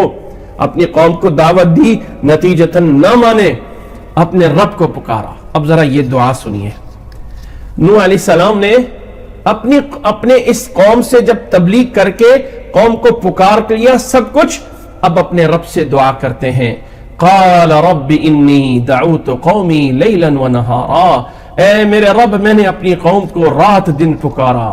انی دعوت قومی لیلا ونہارا، دن اور رات مل کے، رات اور جیسے ہم کہتے ہیں نا دن دگنا اور رات چگنا ہو کر، یا رات دگنی اور دن چگنے ہو کر اپنی قوم کو دعوت دیتا رہا۔ نتیجہ کیا نکلا؟ فلم یزدہم دعائی الا فرارا، میری دعا کے نتیجے میں وہ فرار ہونے میں، بھاگنے میں ہی زیادہ ہوئے، آ کے میری بات کو انہوں نے مانا تو نہیں ہے۔ وَإِنِّي كُلَّمَا دَعُوتُهُمْ، اور جب بھی میں نے ان کو دعوت دی یہ کہا لِتَغْفِرَ لَهُمْ، تاکہ اے میرے اللہ تو ان کو معاف کر دے، اس لیے میں ان کو دعوت دیتا رہا۔ نتیجتاً انہوں نے کیا کیا؟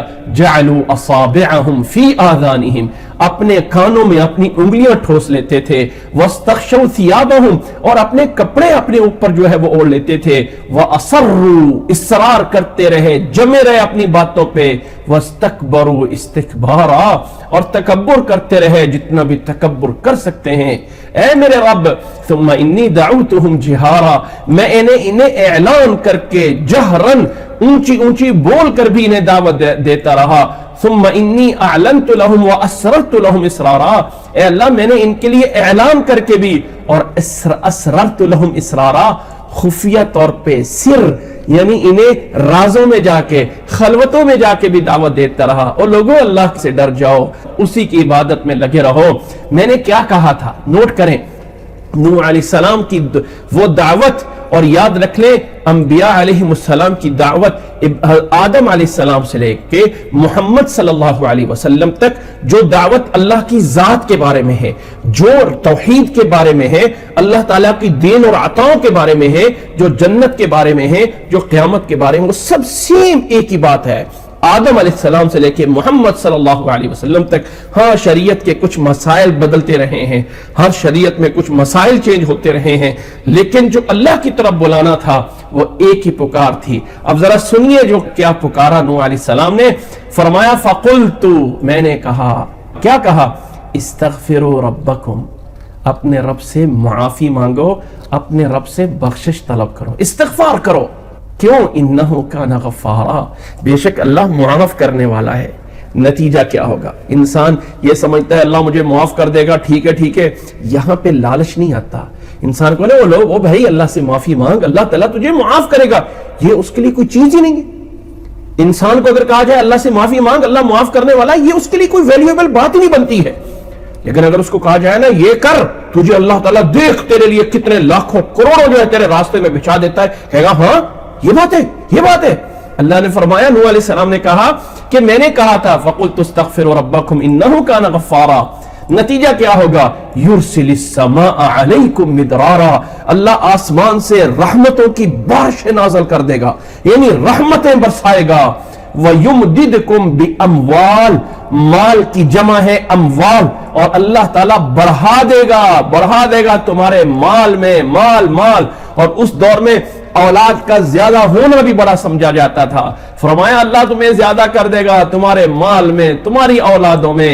وَيَجْعَلْ لَكُمْ جَنَّاتٍ، جنت کو تیسری، یعنی پہلے کہا وَيُرْسِلِ السَّمَاءَ عَلَيْكُمْ مِدْرَارًا وَيُمْدِدْكُمْ بِأَمْوَالٍ وَبَنِينَ، اور پھر تیسرے نمبر پہ آگے کہا وَيَجْعَلْ لَكُمْ جَنَّاتٍ، اس جنت سے مراد دنیا کے باغات بھی ہو سکتے ہیں اور آخری جنت بھی، کہ اللہ تعالیٰ تمہارے لیے باغات بنا دے گا۔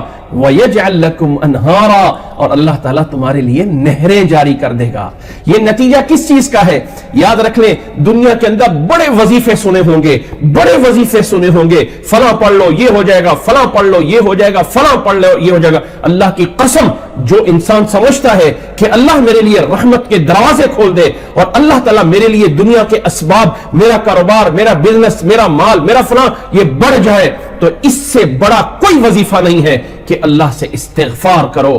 استغفر اللہ العظیم، استغفر اللہ واتوب الیہ، استغفر اللہ الذی لا الہ الا هو الحی القیوم واتوب الیہ۔ کوئی چیز بھی پڑھے، اللہ کے نبی صلی اللہ علیہ وسلم کے ذمہ کوئی گناہ نہیں ہے، لیکن آپ صلی اللہ علیہ وسلم کے صحابہ فرماتے ہیں ہم ایک مجلس میں، ایک بیٹھک میں اللہ کے نبی صلی اللہ علیہ وسلم سے 70 بار یا 100 بار استغفار سنا کرتے تھے۔ استغفر اللہ کے نبی صلی اللہ علیہ وسلم صبح اور شام 100 دفعہ تو پڑھتے ہی تھے، استغفر اللہ العظیم واتوب الیہ، استغفر اللہ العظیم واتوب الیہ۔ ہم میں سے کتنے لوگ ہیں جو صبح اور شام یہ 100 دفعہ پڑھتے ہوں؟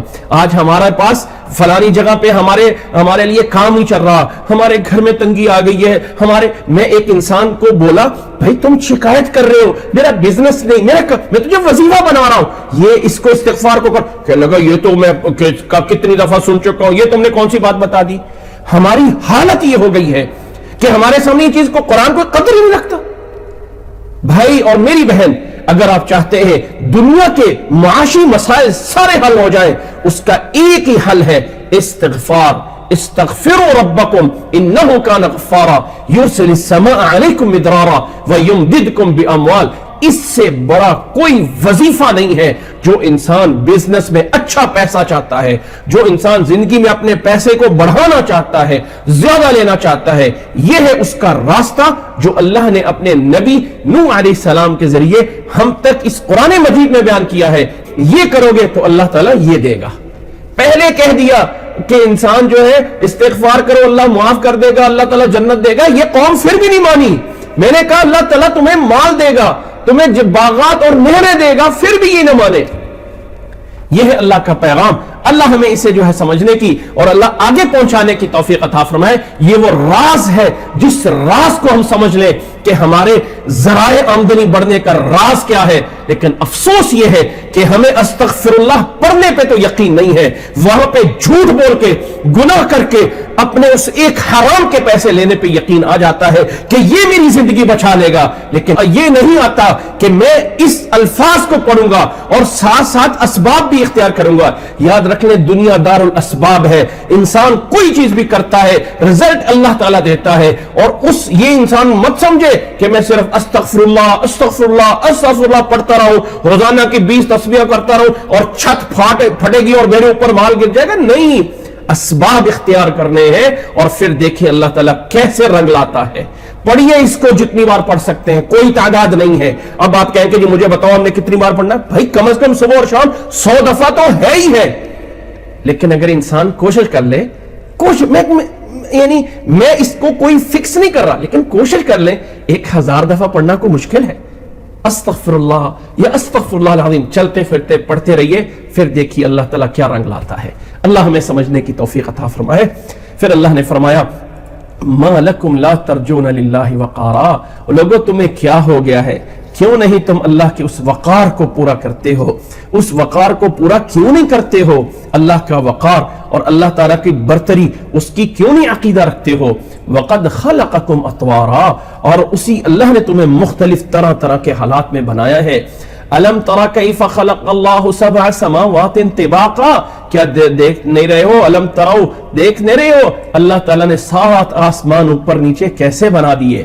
وَجَعَلَ الْقَمَرَ فِيهِنَّ نُورًا، جس نے ان آسمانوں میں چاند کو نور والا بنا دیا، وَالشَّمْسَ سِرَاجًا، اور سورج کو اللہ نے سراجن اور چراغ بنایا ہے۔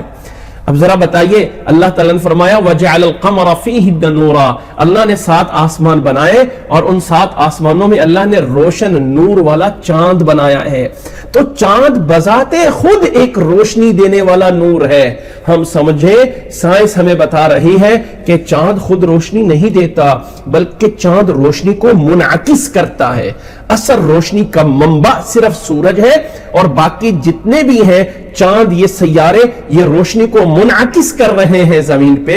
اور اللہ نے جب کہہ دیا وَجَعَلَ الْقَمَرَ فِيهِنَّ نُورًا نُورًا نُورًا، تو کیا ہمیں اس میں تکلف پڑا ہوا ہے کہ ہم کہیں منعکس ہے؟ بس اس کی ضرورت ہی نہیں ہے۔ چاند کو اللہ نے نور دینے والی چیز بنایا اور سورج کو اللہ نے روشن چراغ بنا دیا۔ گویا کہ پتہ چلا کہ سورج کی روشنی زیادہ ہے اور چاند کی روشنی تھوڑی ہے۔ واللہ انبتکم من الارض نباتا، اور اللہ نے زمین سے تمہارے لیے طرح طرح کی چیزیں اگائی ہیں۔ ثم یعیدکم فیہا، پھر اسی زمین میں تمہیں دوبارہ لوٹایا جانا ہے۔ ویخرجکم اخراجا، اور اسی زمین سے تمہیں جو ہے وہ نکالنا ہے۔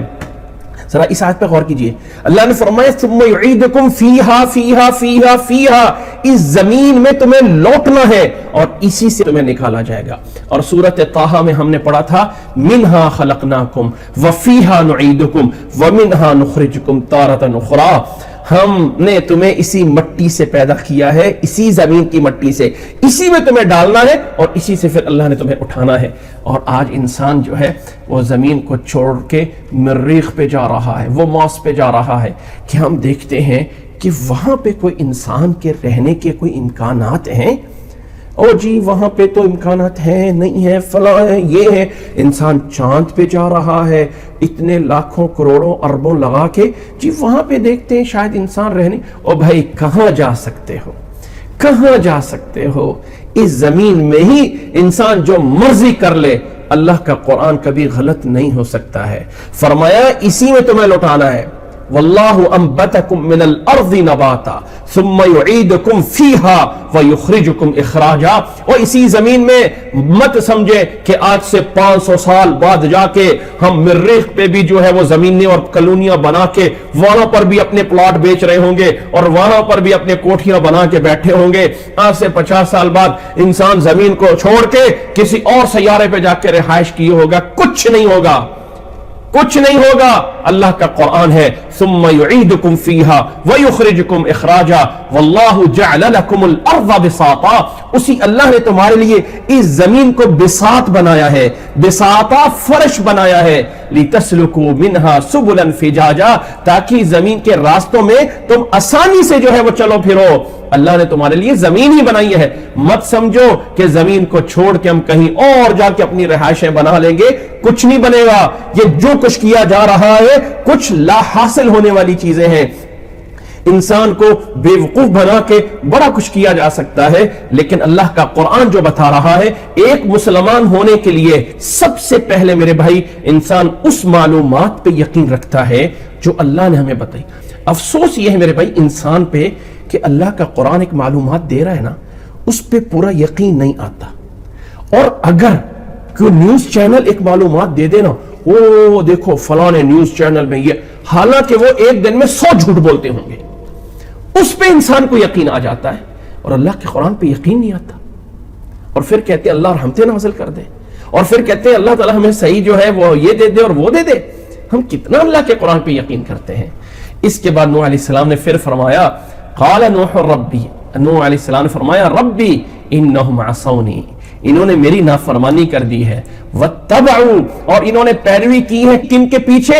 من لم یزدہ مالہ وولدہ الا خسارا، جو ان کو ان کے مال میں، ان کی اولاد میں سوائے خسارے کے کچھ نہ ملتا، یہ صرف اس کے پیچھے لگے ہیں۔ وَمَكَرُوا مَكْرًا كُبَّارًا، اور انہوں نے جو ہے بہت بڑی بڑی جو ہے انہوں نے تدبیریں کی ہیں، فریب کیے ہیں۔ وَقَالُوا لَا تَذَرُنَّ آلِهَتَكُمْ، اور یہ میری قوم کے لوگ یہ کہتے تھے اپنے معبودوں کو نہ چھوڑنا، وَلَا تَذَرُنَّ وَدًّا وَلَا سُعَاءً وَلَا يَغُوث وَيَعُوق وَلَا نَصْرًا، اور یہ کہتے تھے قوم والے، اے ہماری قوم کے لوگوں، اپنے معبودوں کو نہ چھوڑنا، نہ ہی ود کو چھوڑنا، نہ ہی سواع کو چھوڑنا، نہ ہی یغوث کو چھوڑنا، نہ ہی یعوق کو چھوڑنا، اور نہ ہی نصر کو چھوڑنا۔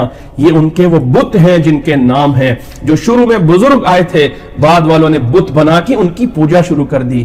فرمایا نوح علیہ السلام نے، اے میرے اللہ، انہوں نے میری بات ماننے کی بجائے اپنی قوم کو یہ کہتے رہے، وَقَدْ أَضَلُّوا كَثِيرًا، اور انہوں نے بہتوں کو گمراہ کر دیا ہے۔ وَلَا تَزِدِ الظَّالِمِينَ إِلَّا ضَلَالًا، اور یہ ظالم اپنی گمراہی میں ہی بڑھیں گے، آگے اور کسی میں نہیں ہے۔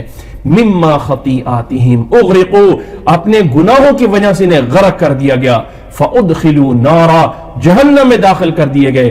فَلَمْ يَجِدُوا لَهُم مِّن دُونِ اللَّهِ أَنصَارًا، اور اللہ کے علاوہ کوئی مددگار ان کا نہ ملا۔ وَقَالَ نُوحٌ رَبِّ لَا تَذَرْ عَلَى الْأَرْضِ مِنَ الْكَافِرِينَ دَيَّارًا، اور نوح علیہ السلام نے یہ دعا کی، اے اللہ زمین پہ کسی بھی کافر کو چلتا ہوا جو ہے وہ نہ چھوڑ، کوئی بھی کافر جو ہے اس پہ رہنے والا، اے اللہ کسی کو نہ چھوڑ۔ انک ان تذرہم، اے اللہ اگر تو نے ان کو چھوڑا، یضلوا عبادک، تیرے بندوں کو گمراہ کرتے رہیں گے، ولا یلدوا الا فاجرا کفارا، اور جسے یہ جنم دیں گے، بچے آگے جو بنائیں گے وہ بھی فاجر اور کافر ہی بنائیں گے۔ یہ نوح علیہ السلام کی اللہ نے دعا قبول فرمائی، اور پھر وہ سیلاب آیا جس میں اس وقت کی ساری انسانیت تباہ ہو گئی، صرف وہ بچے جو نوح علیہ السلام کے ساتھ کشتی میں سوار تھے۔ اور نوح علیہ السلام نے دعا کی، رب اغفر لی ولوالدی ولمن دخل بیتی مؤمنا وللمؤمنین والمؤمنات ولا تزد الظالمین الا تبارا، فرمایا اللہ مجھے معاف کر دے، میرے والدین کو معاف کر دے، اور اس سے بھی معاف کر دے جو مومن کے گھر میں داخل ہو جائے، اور مومنات کو بھی معاف فرما دے، اور مومن مردوں کو، مومن عورتوں کو بھی معاف فرما دے، ولا تزد الظالمین الا تبارا، اور یہ سب کچھ، یہ بات ظالموں کو سوائے تباہی کے اس کے علاوہ اور کوئی فائدہ نہیں ملتا۔ یعنی یہ ساری باتیں سن کر پھر بھی انہیں سیدھا راستہ نظر نہیں آتا، اور پھر بھی انہیں یہی نظر آتا ہے کہ یہ غلط کام کر لو اور وہ غلط کام کر لو۔ اللہ ہمیں سمجھنے کی اور اللہ تعالیٰ میں اس صورتوں کے اوپر عمل کرنے کی توفیق عطا فرمائے۔ یہ ہے وہ قرآن جسے ہم نے چھوڑا ہوا ہے، یہ ہے وہ قرآن جس کو آج ہم اگر مشعل راہ بنا لیں، اگر اپنے مقصد اس پہ چلا لیں، اللہ کی قسم یہ قرآن مجید دنیا میں اور آخرت میں سب کی کامیابی کا ذریعہ بن جائے گا۔ یہ تھی سورت نوح۔ اس کے بعد اگلی سورت ہے، سورت کا نام ہے سورت جن۔ چونکہ اس میں جنوں کا تذکرہ ہوا ہے اس لیے اس کو سورت جن کہا جاتا ہے، اور یہ سورت بھی مکی سورت ہے۔ اس کی ترتیب ہے 72 نمبر ہے، اور اس میں شاید آپ لوگوں کو یاد ہوگا جب ہم نے سورت احقاف پڑھی تھی 26ویں سپارے میں، تو وہاں پہ اس میں جنوں کا ایک واقعہ آیا تھا کہ نبی صلی اللہ علیہ وسلم کے پاس جن آئے اور آپ کا قرآن سن کے گئے، اور قرآن سننے کے بعد جا کے اپنی قوم میں قرآن کی دعوت دی، لوگوں یہ قرآن ہے، اس پہ ایمان لے آؤ، اس پہ ایمان لے آؤ۔ اللہ کے نبی صلی اللہ علیہ وسلم انسان ہیں، لیکن آپ کی نبوت اور رسالت انسانوں کے لیے بھی ہے اور جنات کے لیے بھی ہے۔ وَمَا خَلَقْتُ الْجِنَّ وَالْإِنسَ إِلَّا لِيَعْبُدُونَ، سورۃ ذاریات میں فرمایا ہے میں نے انسانوں اور جنوں کو صرف اور صرف اپنی عبادت کے لیے پیدا کیا ہے۔ تو وہ جنوں نے جو اللہ کا کلام سنا تھا اس کے بارے میں ان کی کچھ اور گفتگو بھی تھی، وہ آ کے اس صورت میں جو ہے وہ بیان ہوئی ہے، اور ساتھ کچھ اور نصیحتیں بھی ہیں۔ تو آغاز ہوتا ہے نبی صلی اللہ علیہ وسلم کو مخاطب کر کے کہا گیا کہ آپ لوگوں کو وہ جنوں کا واقعہ سنائیے۔ بسم اللہ الرحمن الرحیم، قل اوحی الی انہ استمع نفر من الجن فقالوا انا سمعنا قرآنا عجبا۔ قل فرمایا اے نبی صلی اللہ علیہ وسلم آپ بیان کر دیجئے، اوحی الی میری طرف وحی کی گئی ہے، مجھے خود نہیں پتا چلا، میری طرف اللہ نے وحی کر کے بتایا ہے، انہ استمع نفر من الجن کہ جنوں کی ایک جماعت نے قرآن کو آ کے سنا، اور آ کے کہا سننے کے بعد فقالوا انا سمعنا قرآنا عجبا کہ جنوں کی جماعت نے کہا ہم نے تو بڑا ہی اچھا قرآن عجیب یعنی ایک عجیب اور عمدہ کلام جو ہے وہ سنا ہے یہدی الی الرشد فآمنا بہ جنہوں نے کہا وہ رشد و ہدایت کی طرف رہنمائی کرتا ہے بس ہم اس پہ ایمان لے آئے ولن نشرک بربنا احدا اور ہم اپنے رب کے ساتھ کسی کو شریک نہیں کریں گے وَأَنَّهُ تَعَالَى جَدُّ رَبِّنَا اور ہمارے رب کی بزرگی اور مجد بہت بلند ہے یعنی ہمارا رب بہت بلند ہے مَتَّخَذَ صَاحِبَةً وَلَا وَلَدًا نہ ہی اس نے کوئی اپنی صاحبہ بیوی بنائی ہے اور نہ ہی اس نے اپنی کوئی اولاد بنائی ہے وَأَنَّهُ كَانَ يَقُولُ سَفِيهُنَا جنہوں نے کہا ہمارے اندر ایک سفیہ بے وقوف تھا جسے کچھ پتہ نہیں تھا وہ اللہ پہ ایسے جو ہے وہ جھوٹے باتیں جو ہے وہ کرتا تھا ناحق باتیں کرتا تھا وَأَنَّا ظَنَنَّا اور جنہوں نے کہا ہم سمجھتے تھے أَلَّن تَقُولَ الْإِنسُ وَالْجِنُّ عَلَى اللَّهِ كَذِبًا ہم سمجھتے تھے کہ کوئی انسان یا جن اللہ کے بارے میں جھوٹ نہیں بول سکتا ہم یہ سمجھتے تھے جبکہ وہ جھوٹ بولتا تھا سچ یہ ہے کہ اللہ وحدہ لا شریک ہے پھر جنہوں نے کہا وَأَنَّهُ كَانَ رِجَالٌ مِّنَ الْإِنسِ انسانوں میں سے کچھ لوگ تھے یعوذون برجال من الجن جنوں میں سے کچھ لوگوں سے وہ پناہ مانگتے تھے فزادوہم رہقا تو جن اس وجہ سے بھی اپنی سرکشی میں بڑھ گئے جاہلیت میں یہ ہوتا تھا جیسے کہ آج کل کچھ مسلمان بھی ایسے شوشے جو ہے وہ چھوڑتے ہیں جاہلیت میں یہ ہوتا تھا کہ جب سفر میں جا رہے ہیں نا اور کسی جگہ پہ قیام کرنا ہے تو لوگ جو ہیں ان میں سے ایک کھڑا ہوتا اور اس جگہ پہ جہاں انہوں نے سونا ہے رات گزارنی ہے وہاں کھڑا ہو کے جو ہے نا وہ اعلان کرتا کہ ہم اس وادی کا جنوں کا جو سردار ہے ہم اس سے پناہ مانگتے ہیں کہ ہمیں رات کے لیے پناہ دی جائے یہ وہ الفاظ 3 دفعہ بولتے اور پھر وہاں پہ ٹھہرتے اور سمجھتے کہ جنوں نے ہمیں پناہ دے دی ہے اور ہمیں کوئی نقصان نہیں ہوگا آج کل لوگوں نے بھی بڑے نظریات نکالے اس کا یہ رد کیا جا رہا ہے کہ کچھ لوگ کہتے تھے جو جنوں کے کچھ لوگوں سے پناہ مانگتے تھے تو جن سرکشی میں اچھا انسان تو ہم سے ڈرتے ہیں حالانکہ وہ انسانوں سے ڈرتے تھے انہوں نے کہا اچھا انسان ہم سے ڈرتے ہیں وہ اور آگے سرکشی میں بڑھ گئے آج کل بھی کچھ لوگ کہتے ہیں اچھا جی اگر کسی گھر میں جاؤ نا کسی اکیلی جگہ پہ تو وہاں جنوں کو کہہ دیا کرو تمہیں اللہ کا حکم دیتے ہیں یہاں سے چلے جاؤ یعنی عجیب عجیب باتیں لگی حتیٰ کہ یہاں تک نوٹ کریں ایک بات یہاں تک کچھ لوگ سمجھ لیتے ہیں میں ویسے بات کرتا نہیں لیکن سمجھانے کے لیے کر رہا ہوں کہ ہم اگر گھر میں اونچی تلاوت لگا دیں گے نا تو جب ہم اونچی تلاوت لگائیں گے تو جنات آ کے سننا شروع کر دیتے ہیں پھر ہم جس دن نہیں لگائیں گے تو اس دن جب وہ پھر جنات ہمیں آ کے تنگ کرنا شروع کر دیں گے لہذا تلاوت اونچی نہ لگایا کرو اس لیے کہ جنات آ جائیں گے اللہ تعالیٰ ہمیں ہدایت عطا فرمائے اللہ تعالیٰ ہمیں جو ہے سمجھنے کی توفیق عطا فرمائے یہ سب توہمات ہیں وہ جن انسانوں سے ڈرتے ہیں یہ کہاں کی بات آ گئی کہ تلاوت ہم نے ایک دن اونچی لگا دی تو دوسرے دن وہ جنات آ کے ہمیں تنگ کرنا شروع کر دیں گے وہ عادی ہو جائیں گے یہاں سے سننے کا پھر جب ان کو سننا نہیں ملے گا تو وہ تنگ کرنا شروع کر دیں گے ایسا کچھ نہیں ہوتا ہے فرمایا انہو کان رجال من الانس یعوذون برجال من الجن فزادوہم رہقا کچھ انسانوں میں سے ایسے لوگ تھے جو جنوں کے کچھ لوگوں سے پناہ مانگتے تھے تو اس وجہ سے بھی یہ جن آگے سرکشی میں بڑھ گئے تھے وَأَنَّهُمْ ظَنُّوا كَمَا ظَنَنْتُمْ وہ جن بھی یہی گمان کرتے تھے جیسے کہ تم گمان کرتے ہو ان یبعث اللہ احدا کہ اللہ تعالیٰ شاید کسی کو رسول بنا کے نہیں بھیجے گا یا شاید اللہ تعالیٰ دوبارہ ہمیں کبھی نہیں اٹھائے گا وہ بھی یہی سمجھتے تھے پھر انہوں نے کہا وَأَنَّا لَمَسْنَا السَّمَاءَ ہم نے آسمان کو چھوا اب ذرا غور کیجیے لَمَسْنَا السَّمَاءَ آسمان کیا ہے آسمان باقاعدہ ایک ٹھوس چیز ہے ٹھوس جیسے یعنی ایک پختہ چیز جیسے آج کل میں ایک مثال دینے کہہ رہا ہوں ہم اپنی دیواریں جو ہے وہ اینٹوں سے سیمنٹ سے بجری سے بناتے ہیں لوہے سے لکڑی سے بناتے ہیں دروازے لوہے کے لکڑی کے ہوتے ہیں تو آسمان بھی ایک ٹھوس چیز ہے حدیث معراج میں آتا ہے اللہ کے نبی صلی اللہ علیہ وسلم نے آسمان کا دروازہ کھٹکایا آگے سے آواز آئی من کون ہے بتایا گیا جبریل نے فرمایا میں جبریل ہوں اور میرے ساتھ محمد صلی اللہ علیہ وسلم ہے اور پھر اندر سے دروازہ کھولا جاتا ہے تو آسمان ایک ٹھوس چیز ہے یہاں پہ اس آیت میں بتایا کہ جن یہ کہتے ہیں ہم نے آسمان کو چھوا لمسنا السماء آسمان کو ہم نے چھوا ہے فوجدناها یعنی ہم نے لمس کیا ہے، لمس کہتے ہیں نا کسی چیز کو یہ ہاتھ پھیرنا، اوپر ٹچ کرنا، ہم نے آسمان کو ٹچ کیا ہے، فوجدناها ملئت حرسا ہم نے دیکھا کہ وہاں تو بہت زیادہ پہرا لگا دیا ہے، حرسا شدیدا بڑا سخت پہرا لگا ہوا ہے، وشہبا اور جو ہے اس میں شعلے جو ہیں وہ پھینکے جاتے ہیں۔ جنہوں نے کہا کہ ہم نے جب یہ دیکھا کہ آسمان جو ہے اس پہ بڑے پہرے لگا دیے گئے ہیں اور وہاں پہ بڑے بڑے سخت شعلے جا رہے ہیں تو آخر کیا ہوا؟ اس سے پہلے کیا تھا؟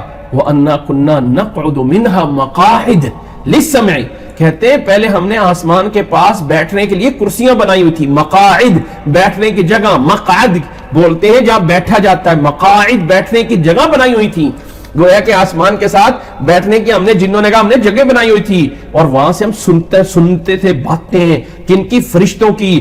لیکن اب یہ ہوا فَمَن يَسْتَمِعِ الْآنَ آج اگر کوئی سننا چاہے تو يَجِدْ لَهُ شِهَابًا رَصَدًا اسے جو ہے شعلہ آ کے پڑتا ہے جو اسی کی طاق میں جو ہے لگا ہوتا ہے۔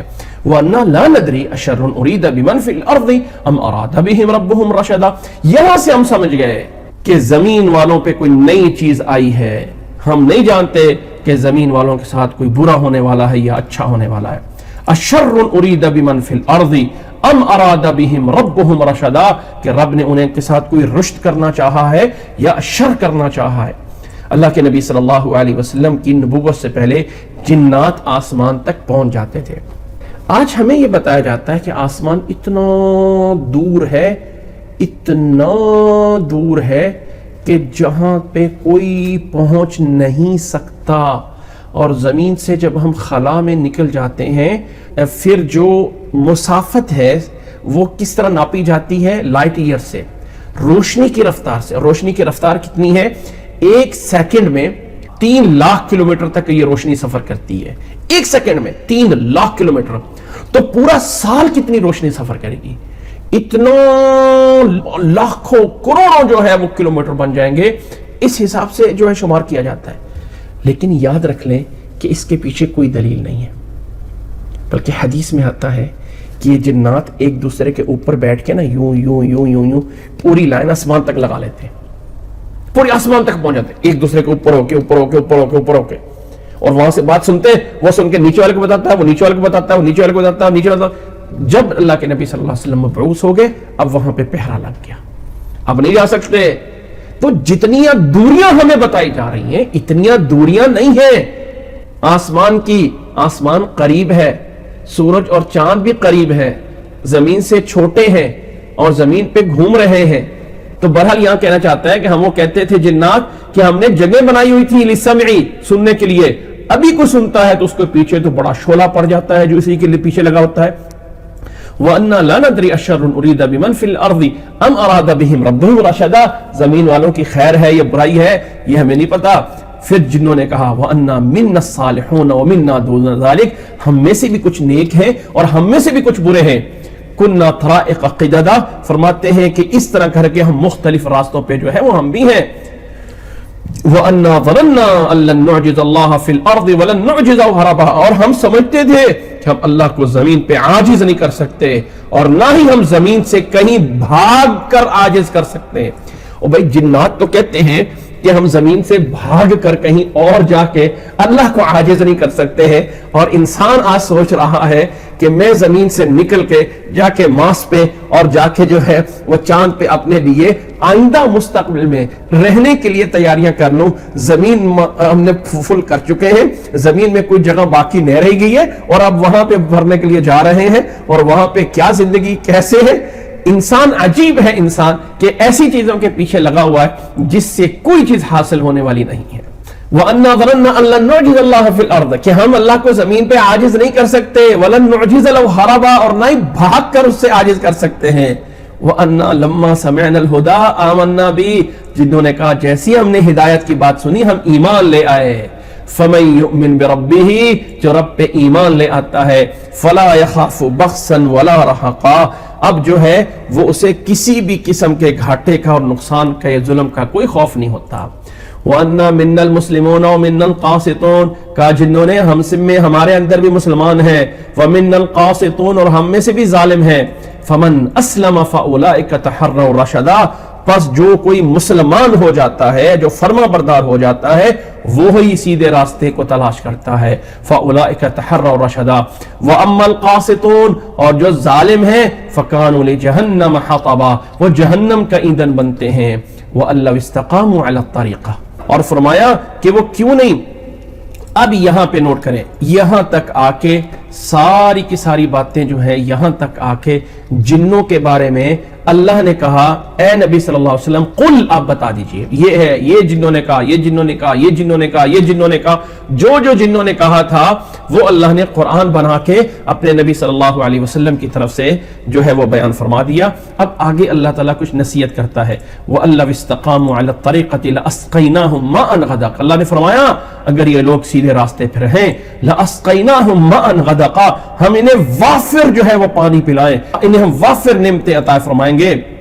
مَّاءً غَدَقًا لِنَفْتِنَهُمْ فِيهِ ہم انہیں آزمائیں گے ان میں. وَمَن يُعْرِضْ عَن ذِكْرِ رَبِّهِ يَسْلُكْهُ عَذَابًا صَعَدًا اور جو کوئی بھی رب کے ذکر سے منہ پھیر لیتا ہے اللہ پھر اسے سخت عذاب میں صعدا سخت عذاب میں مبتلا کرتا ہے. وَأَنَّ الْمَسَاجِدَ لِلَّهِ فَلَا تَدْعُوا مَعَ اللَّهِ أَحَدًا اور اے لوگو یہ مسجدیں اللہ کا گھر ہیں. مسجد حرام میں نبی صلی اللہ علیہ وسلم ان کو دعوت دیتے تھے اور پھر فرمایا قیامت تک کے لیے وَأَنَّ الْمَسَاجِدَ لِلَّهِ یہ مسجدیں اللہ کی ہیں. فَلَا تَدْعُوا مَعَ اللَّهِ أَحَدًا اللہ کے ساتھ کسی اور کو شریک کر کے نہ پکارو. لیکن افسوس ہے ایسے لوگوں پہ کہ انہی مسجدوں میں کھڑے ہو کے غیر اللہ کو پکار رہے ہوتے ہیں. فلاں فلاں حاجت روا، فلاں فلاں مشکل کشا، فلاں فلاں یہ کرنے والا. اللہ تعالیٰ جو ہے وہ ہدایت عطا فرمائے. انسان اے مسلمان تو کہاں پہ پہنچا ہوا ہے. وَأَنَّهُ لَمَّا قَامَ عَبْدُ اللَّهِ يَدْعُوهُ كَادُوا يَكُونُونَ عَلَيْهِ لِبَدًا فرمایا جب اللہ کا یہ بندہ کھڑا ہوا اللہ کی طرف بلانے کے لیے، یعنی اللہ کے نبی صلی اللہ علیہ وسلم جب اللہ وحدہ لا شریک کی طرف بلانے کے لیے کھڑے ہوئے کادو یکونون علیہ لبدا سب جمع ہو کر اس کے اوپر جو ہے وہ جیسے بھیڑ ڈال کے اور اس کے اوپر حملہ کرنے والے بن گئے. یعنی اس طرح اکٹھے ہو کے جیسے انسان کوئی وہ شہد کی مکھیوں کے چھتے میں ہاتھ ڈال دیتا ہے نا تو ساری مکھیاں جمع ہو کے اسے کاٹنے لگ جاتی ہیں. اس طرح کر کے انہوں نے نبی صلی اللہ علیہ وسلم کے ساتھ کیا. قل فرما دیجئے انما ادعو ربی ولا اشرک به احدا میں اپنے رب سے ہی دعا کرتا ہوں، رب کے ساتھ کسی کو شریک نہیں کرتا ہوں. قل فرما دیجئے انی لا املک لکم ضرا ولا رشدا لوگوں میں تمہارے لیے کسی نفع اور نقصان کا مالک نہیں ہوں، نفع اور نقصان میرے رب کا اختیار ہے. قل انی لن یجیرنی من اللہ احد لوگوں اللہ سے مجھے کوئی نہیں بچا سکتا، صرف وہی بچا سکتا ہے. ولن اجد من دونہ ملتحدا اس کے علاوہ کوئی ایسی جائے پناہ نہیں ہے جو مجھے مل سکتی ہے. الا بلاغا من اللہ ورسالاتی میرا کام تو صرف یہ ہے اللہ کا پیغام، اللہ کے رسالت اور اس کی رسالت اور پیغام کو پہنچانا ہے. وَمَن يَعْصِ اللَّهَ وَرَسُولَهُ اور جو کوئی نافرمانی کرے گا اللہ کی اور اللہ کے رسول کی فَإِنَّ لَهُ نَارَ جَهَنَّمَ خَالِدِينَ فِيهَا اس کا نتیجہ جہنم میں ہمیشہ ہمیشہ اس میں رہے گا. حتی اذا رأوا ما يوعدون یہاں تک کہ جہنم میں جب دیکھیں گے وہ جس چیز کا وعدہ کیا گیا ہے فَسَيَعْلَمُونَ پھر جان لیں گے کس کے ہیں زیادہ مددگار اور کس کے جو ہے وہ تھوڑے ہیں. فَسَيَعْلَمُونَ مَنْ أَضْعَفُ نَاصِرًا وَأَقَلُّ عَدَدًا قُلْ إِنْ أَدْرِي أَقَرِيبٌ مَا تُوعَدُونَ ام یجعل له ربی امدا قل فرما دیجئے ان سے نہیں میں جانتا ہوں قریب ہے وہ وعدہ جو تم سے کیا گیا ہے یا اللہ نے اس کے لیے کوئی وقت مقرر دور کر رکھا ہے. فرمایا مجھے نہیں پتا. عالم الغیب فلا یظہر علی غیبہ احدا وہ اللہ ہی عالم الغیب ہے، وہ اپنے غیب پہ کسی کو مطلع نہیں کرتا. نوٹ کرنا اس بات کو، کسی کو اپنی غیب کی باتیں نہیں بتاتا. الا مگر من ارتضی من رسولہ کچھ غیب کی باتیں اللہ اپنے رسولوں میں سے جسے چاہے بتا دیتا ہے. وہ غیب کی باتیں جنت کیا ہے، جہنم کیا ہے، مرنے کے بعد کیا ہونا ہے، نیک لوگوں کو کیا ملنا ہے، برے لوگوں کو کیا عذاب ہونا ہے، یہ سب چیزیں غیب کی ہیں. اللہ تعالیٰ ان میں سے جتنا چاہے اپنے رسول کے لیے اتنا بتاتا ہے. فَإِنَّهُ يَسْلُكُ مِن بَيْنِ يَدَيْهِ وَمِن خَلْفِهِ رَصَدًا، وہ بات بھی جب نبی تک وحی آتی ہے تو اس کے آگے پیچھے جو ہے اس کی حفاظت کرنے والے ہوتے ہیں، یعنی اس خبر کے درمیان کوئی ایسا نہیں ہے کہ کوئی اور جو ہے وہ بات کوئی بھی اس میں ملاوٹ ہو سکے۔ لِيَعْلَمَ أَن قَدْ أَبْلَغُوا رِسَالَاتِ رَبِّهِمْ، تاکہ اللہ تعالیٰ وہ جانتا ہے کہ اس کے رسولوں نے اس کے پیغامات کو، رب کے پیغامات کو پہنچا دیا ہے۔ وَأَحَاطَ بِمَا لَدَيْهِمْ، اور اللہ نے ہر چیز کا احاطہ دائرہ کیا ہوا ہے۔ وَأَحْصَى كُلَّ شَيْءٍ عَدَدًا، اور اللہ نے ہر چیز کو شمار کر رکھا ہے، کوئی چیز اللہ کے دائرے اور اللہ کی شماریات سے باہر نہیں ہے، کوئی چیز بھی اللہ کے ان شماریات سے باہر نہیں ہے، جو کچھ ہے وہ سب کچھ اللہ تعالیٰ نے گن کے شمار کر کے رکھا ہے۔ اللہ اکبر۔ یہ تھی سورۃ جن۔ اس کے آخری حصے کا تھوڑا سا مسئلہ سمجھ لیجئے۔ وہ مسئلہ یہ ہے کہ اللہ تعالیٰ عالم الغیب ہے، اور یہ علم غیب کیا چیز ہے؟ علم غیب کہ جو انسان اپنے اسباب سے کسی چیز کا علم نہیں جان سکتا اور اللہ تعالیٰ جانتا ہے، وہ غیب ہے، جس میں جنت، جہنم، قیامت کی خبریں، برزخ کیا ہے، پیچھے گزری ہوئی باتیں، آئندہ آنے والے حالات، جتنے اللہ نے چاہے اتنے نبی کو بتا دیے، اور وہ نبی نے آگے امت کو بتا دیا۔ ایسا نہیں ہے کہ کوئی علم غیب کو جو ہے نعوذ باللہ اللہ عالم الغیب ہے تو نبی بھی عالم الغیب بن گیا، نہیں، اللہ نے جتنا بتایا اتنا بتایا، جتنا نہیں بتایا اتنا نہیں بتایا۔ اللہ تعالیٰ ہمیں سمجھنے کی توفیق عطا فرمائے، اور اللہ تعالیٰ ہمیں ان تمام چیزوں پہ عمل کرنے کی توفیق عطا فرمائے۔ اگلی سورت بھی پڑھتے ہیں۔ اس اگلی سورت کا نام ہے سورت مزمل۔ ویسے مزمل کا معنی ہے کپڑے میں لپیٹ لیں، جیسے سردیوں میں ہم چادر اوپر لے لیتے ہیں نا، یا چادر اوپر لے کے جو ہے وہ لیٹ جاتے ہیں، چادر میں لپٹ جاتے ہیں، تو اس کو کہتے ہیں مزمل۔ کیونکہ اس صورت میں اللہ کے نبی صلی اللہ علیہ وسلم کو اس صفت سے مخاطب کیا گیا ہے، اس لیے اس صورت کا نام صورت مزمل ہے۔ مکی صورت ہے، 73 اس صورت کا نمبر ہے، اور اس صورت میں بھی نبی صلی اللہ علیہ وسلم اور صحابہ کے بارے میں کچھ باتیں کی گئی ہیں، اور یہ صورت بھی مکی صورت ہے۔ یاد رکھ لیں کہ کچھ لوگوں نے فضائل بنائے ہوئے ہیں کہ سورۃ مزمل کی یہ فضیلت ہے، اس کو یوں پڑھا جائے گا تو یوں ہوگا، یوں ہوگا۔ اللہ کے نبی صلی اللہ علیہ وسلم سے کسی صحیح روایت میں ایسی کوئی الگ سے فضیلت نہیں آئی ہے کہ خاص سورۃ مزمل کی یہ فضیلت ہے، ایسی کوئی نہیں آئی ہے۔ یہ اس میں کوئی شک نہیں کہ قرآن مجید کے ایک ایک حرف پڑھنے پہ 10 نیکیاں ہیں، تو سورۃ مزمل کے ایک ایک حرف پہ بھی 10 نیکیاں ہیں، لیکن الگ سے کوئی خاص ایسی چیز کہ فلاں ٹائم پہ، فلاں جگہ پہ، فلاں پڑھنے پہ اللہ کی طرف سے یہ ملے گا، یا اللہ کے رسول کی طرف سے کوئی ایسا بیان ہوا ہو، تو ایسا کچھ موجود نہیں ہے۔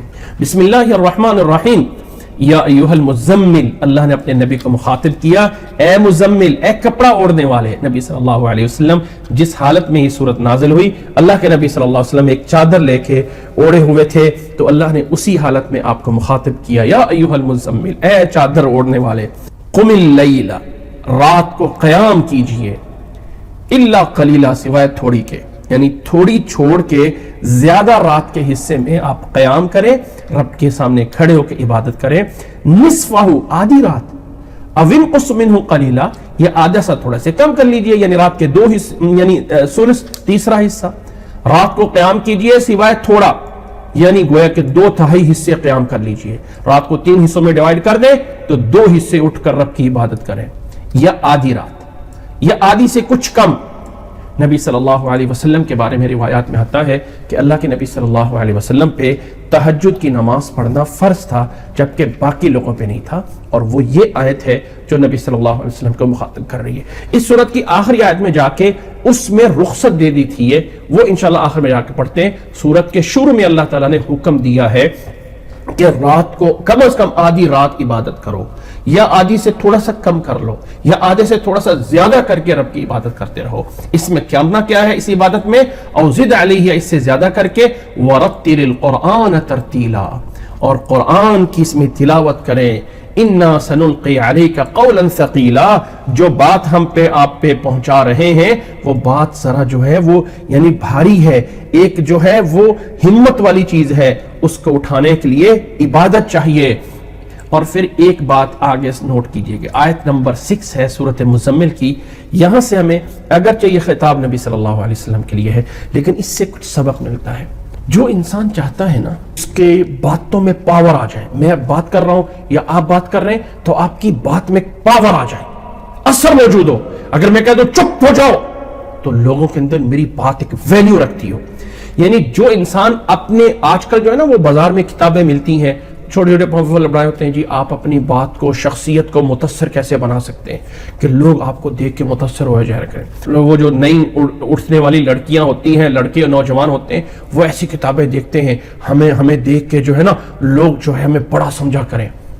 یہاں ایک نسخہ دیا گیا ہے کہ جو انسان چاہتا ہے نا کہ اس کو پیچھے مضبوط ہو جائے، وہ بات کرے تو اس کی بات میں وزن ہو، وہ کوئی بات پیش کرے تو لوگ اس کی طرف متوجہ ہو، تو اسے چاہیے، اور وہ یہ کام ہے ان ناشئۃ اللیل ہی اشد وطئا واقوم قیلا، بے شک رات کا اٹھنا یہ آپ کو ہی اشد وطئا، یہ آپ کو ایک دل جمی دے گا، واقوم قیلا، اور آپ کی بات کو اندر پختگی پیدا کرے گا. جو انسان رات کو اٹھ کے قیام کرتا ہے، تہجد پڑھتا ہے، فجر کی نماز جماعت کے ساتھ پڑھتا ہے، اللہ تعالیٰ اس کی گفتگو میں وزن دیتا ہے اور اس کو پیچھے سے ایک سہارا ملتا ہے. کوئی مصیبت آتی ہے نا، کوئی الجھن ہوتی ہے نا، تو انسان کو ایک غیبی طریقے سے ایک سہارا ملتا ہے. اللہ نے یہی چیز اپنے نبی سے کہی تھی، تہجد کا جو ہے وہ اہتمام کرے. آگے اللہ نے فرمایا ان لک فی النہار سبحا طویلا، دن کے وقت جو ہے وہ آپ کے پاس بہت لمبا دن ہے جس میں آپ کے پاس بہت ساری مشغولیت ہے. وذکر اسم ربک وتبتل الیہ تبتیلا، اپنے رب کے نام کو یاد کیجئے اور اپنے رب کے لیے علیحدہ ہوں، جیسے کہ علیحدہ ہونا ہے یعنی لوگوں سے کٹ کر صرف اپنے رب کی طرف متوجہ ہو کر رب کی عبادت کریں.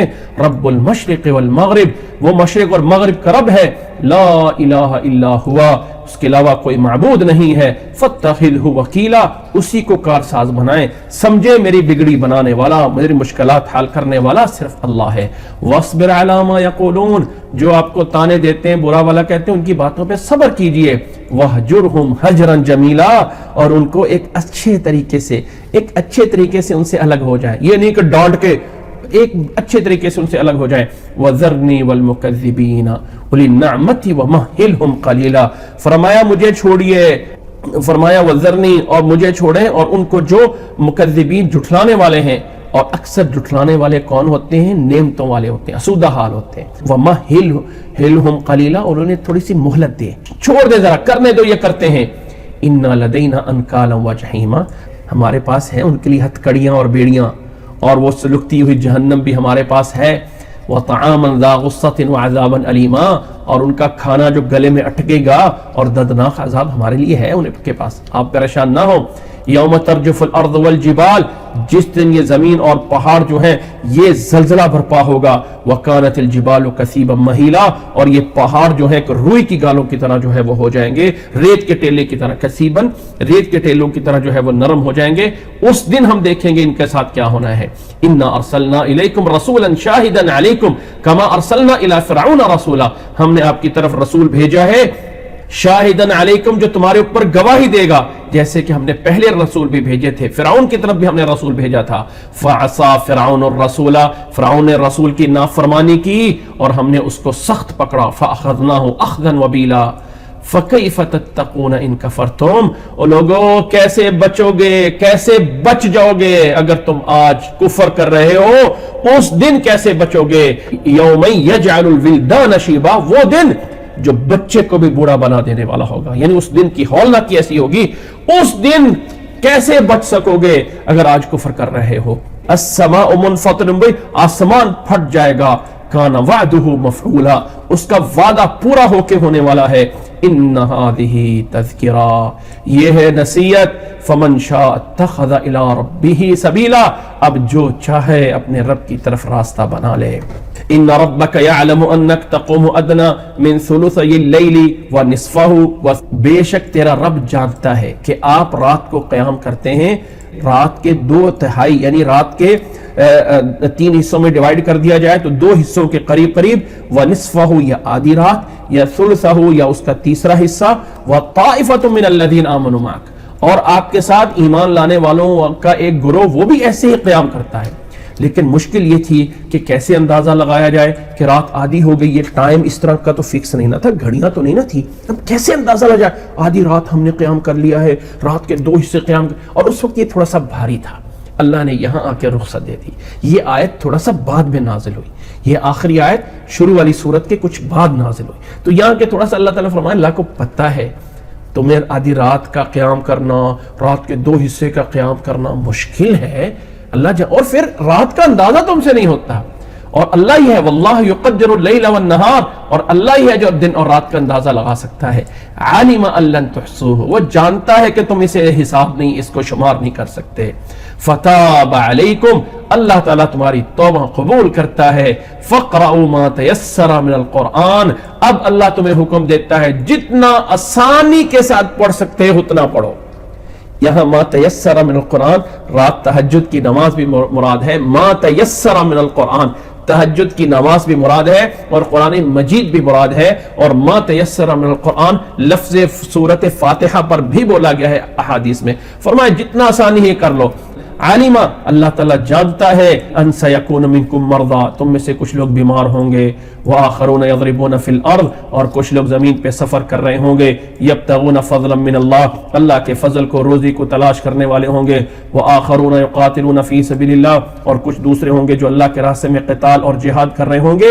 اس لیے فقرؤوا ما تیسر منہ, جو آسانی ہے وہ پڑھو, جو آسانی ہے.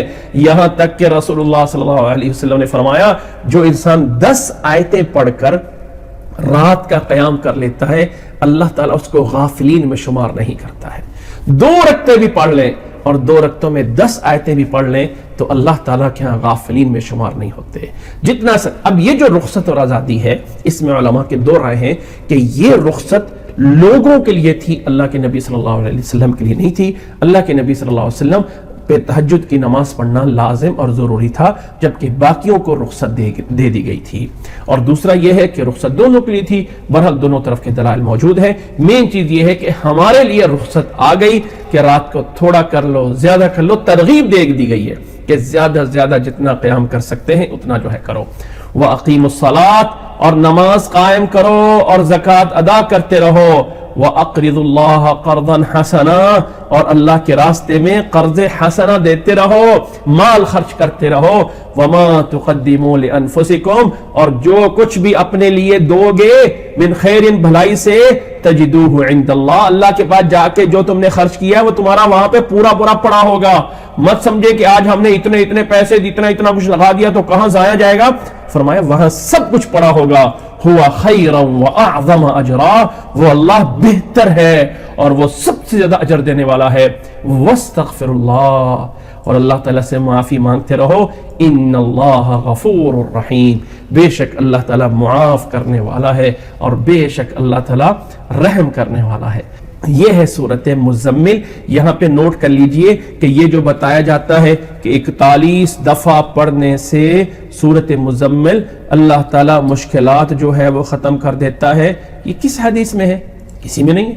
میں نے پہلے بتایا ہے کہ جو اس طرح کی چیزیں بیان ہوئی ہوتی ہیں وہ اللہ کے نبی صلی اللہ علیہ وسلم سے سورت مزمل کے بارے میں الگ سے کوئی فضیلت ایسی ثابت نہیں. ہاں جو دنیاوی ہمارے اعمال ہیں, مثال کے طور پہ ایک بندے کو بیماری لگی ہوئی ہے اور کسی نے سورۃ فاتحہ پڑھ کے اس پہ دم کر دیا اور اس کی بیماری جاتی رہی, تو وہ اگر کہہ دے کہ فلاں سورت پڑھنے سے, دم کرنے سے آگے والے کو شفا ہو جاتی ہے, اس کی فلاں والی بیماری دور ہو, تو وہ جائز ہے, کیونکہ یہاں ہمارے پاس اسباب اور سورس ہے. اور اگر آپ کہیں کہ یہ پڑھنے سے مشکلات دور ہو جاتی ہیں, اللہ تعالیٰ کی رحمتیں, بھائی اللہ تعالیٰ کی باتیں تو وہی کسی کے اوپر نہیں نہ آ سکتی. لہٰذا نبی صلی اللہ علیہ وسلم سے ایسی کوئی روایت اس کی الگ سے فضیلت میں موجود نہیں ہے. سورت مزمل کے بعد سورت مدثر ہے. سورت مدثر کا لفظی معنی بھی ہے ڈھانپنے والے, کپڑا اوڑھنے والے. یاد رکھ لیں کہ نبی صلی اللہ علیہ وسلم پہ قرآن مجید جو نازل ہوا ہے تو پہلی وحی نازل ہوئی تھی اقرأ بسم ربک الذی خلق. سورت علق کی پہلی 5 آیات ہوئی تھی.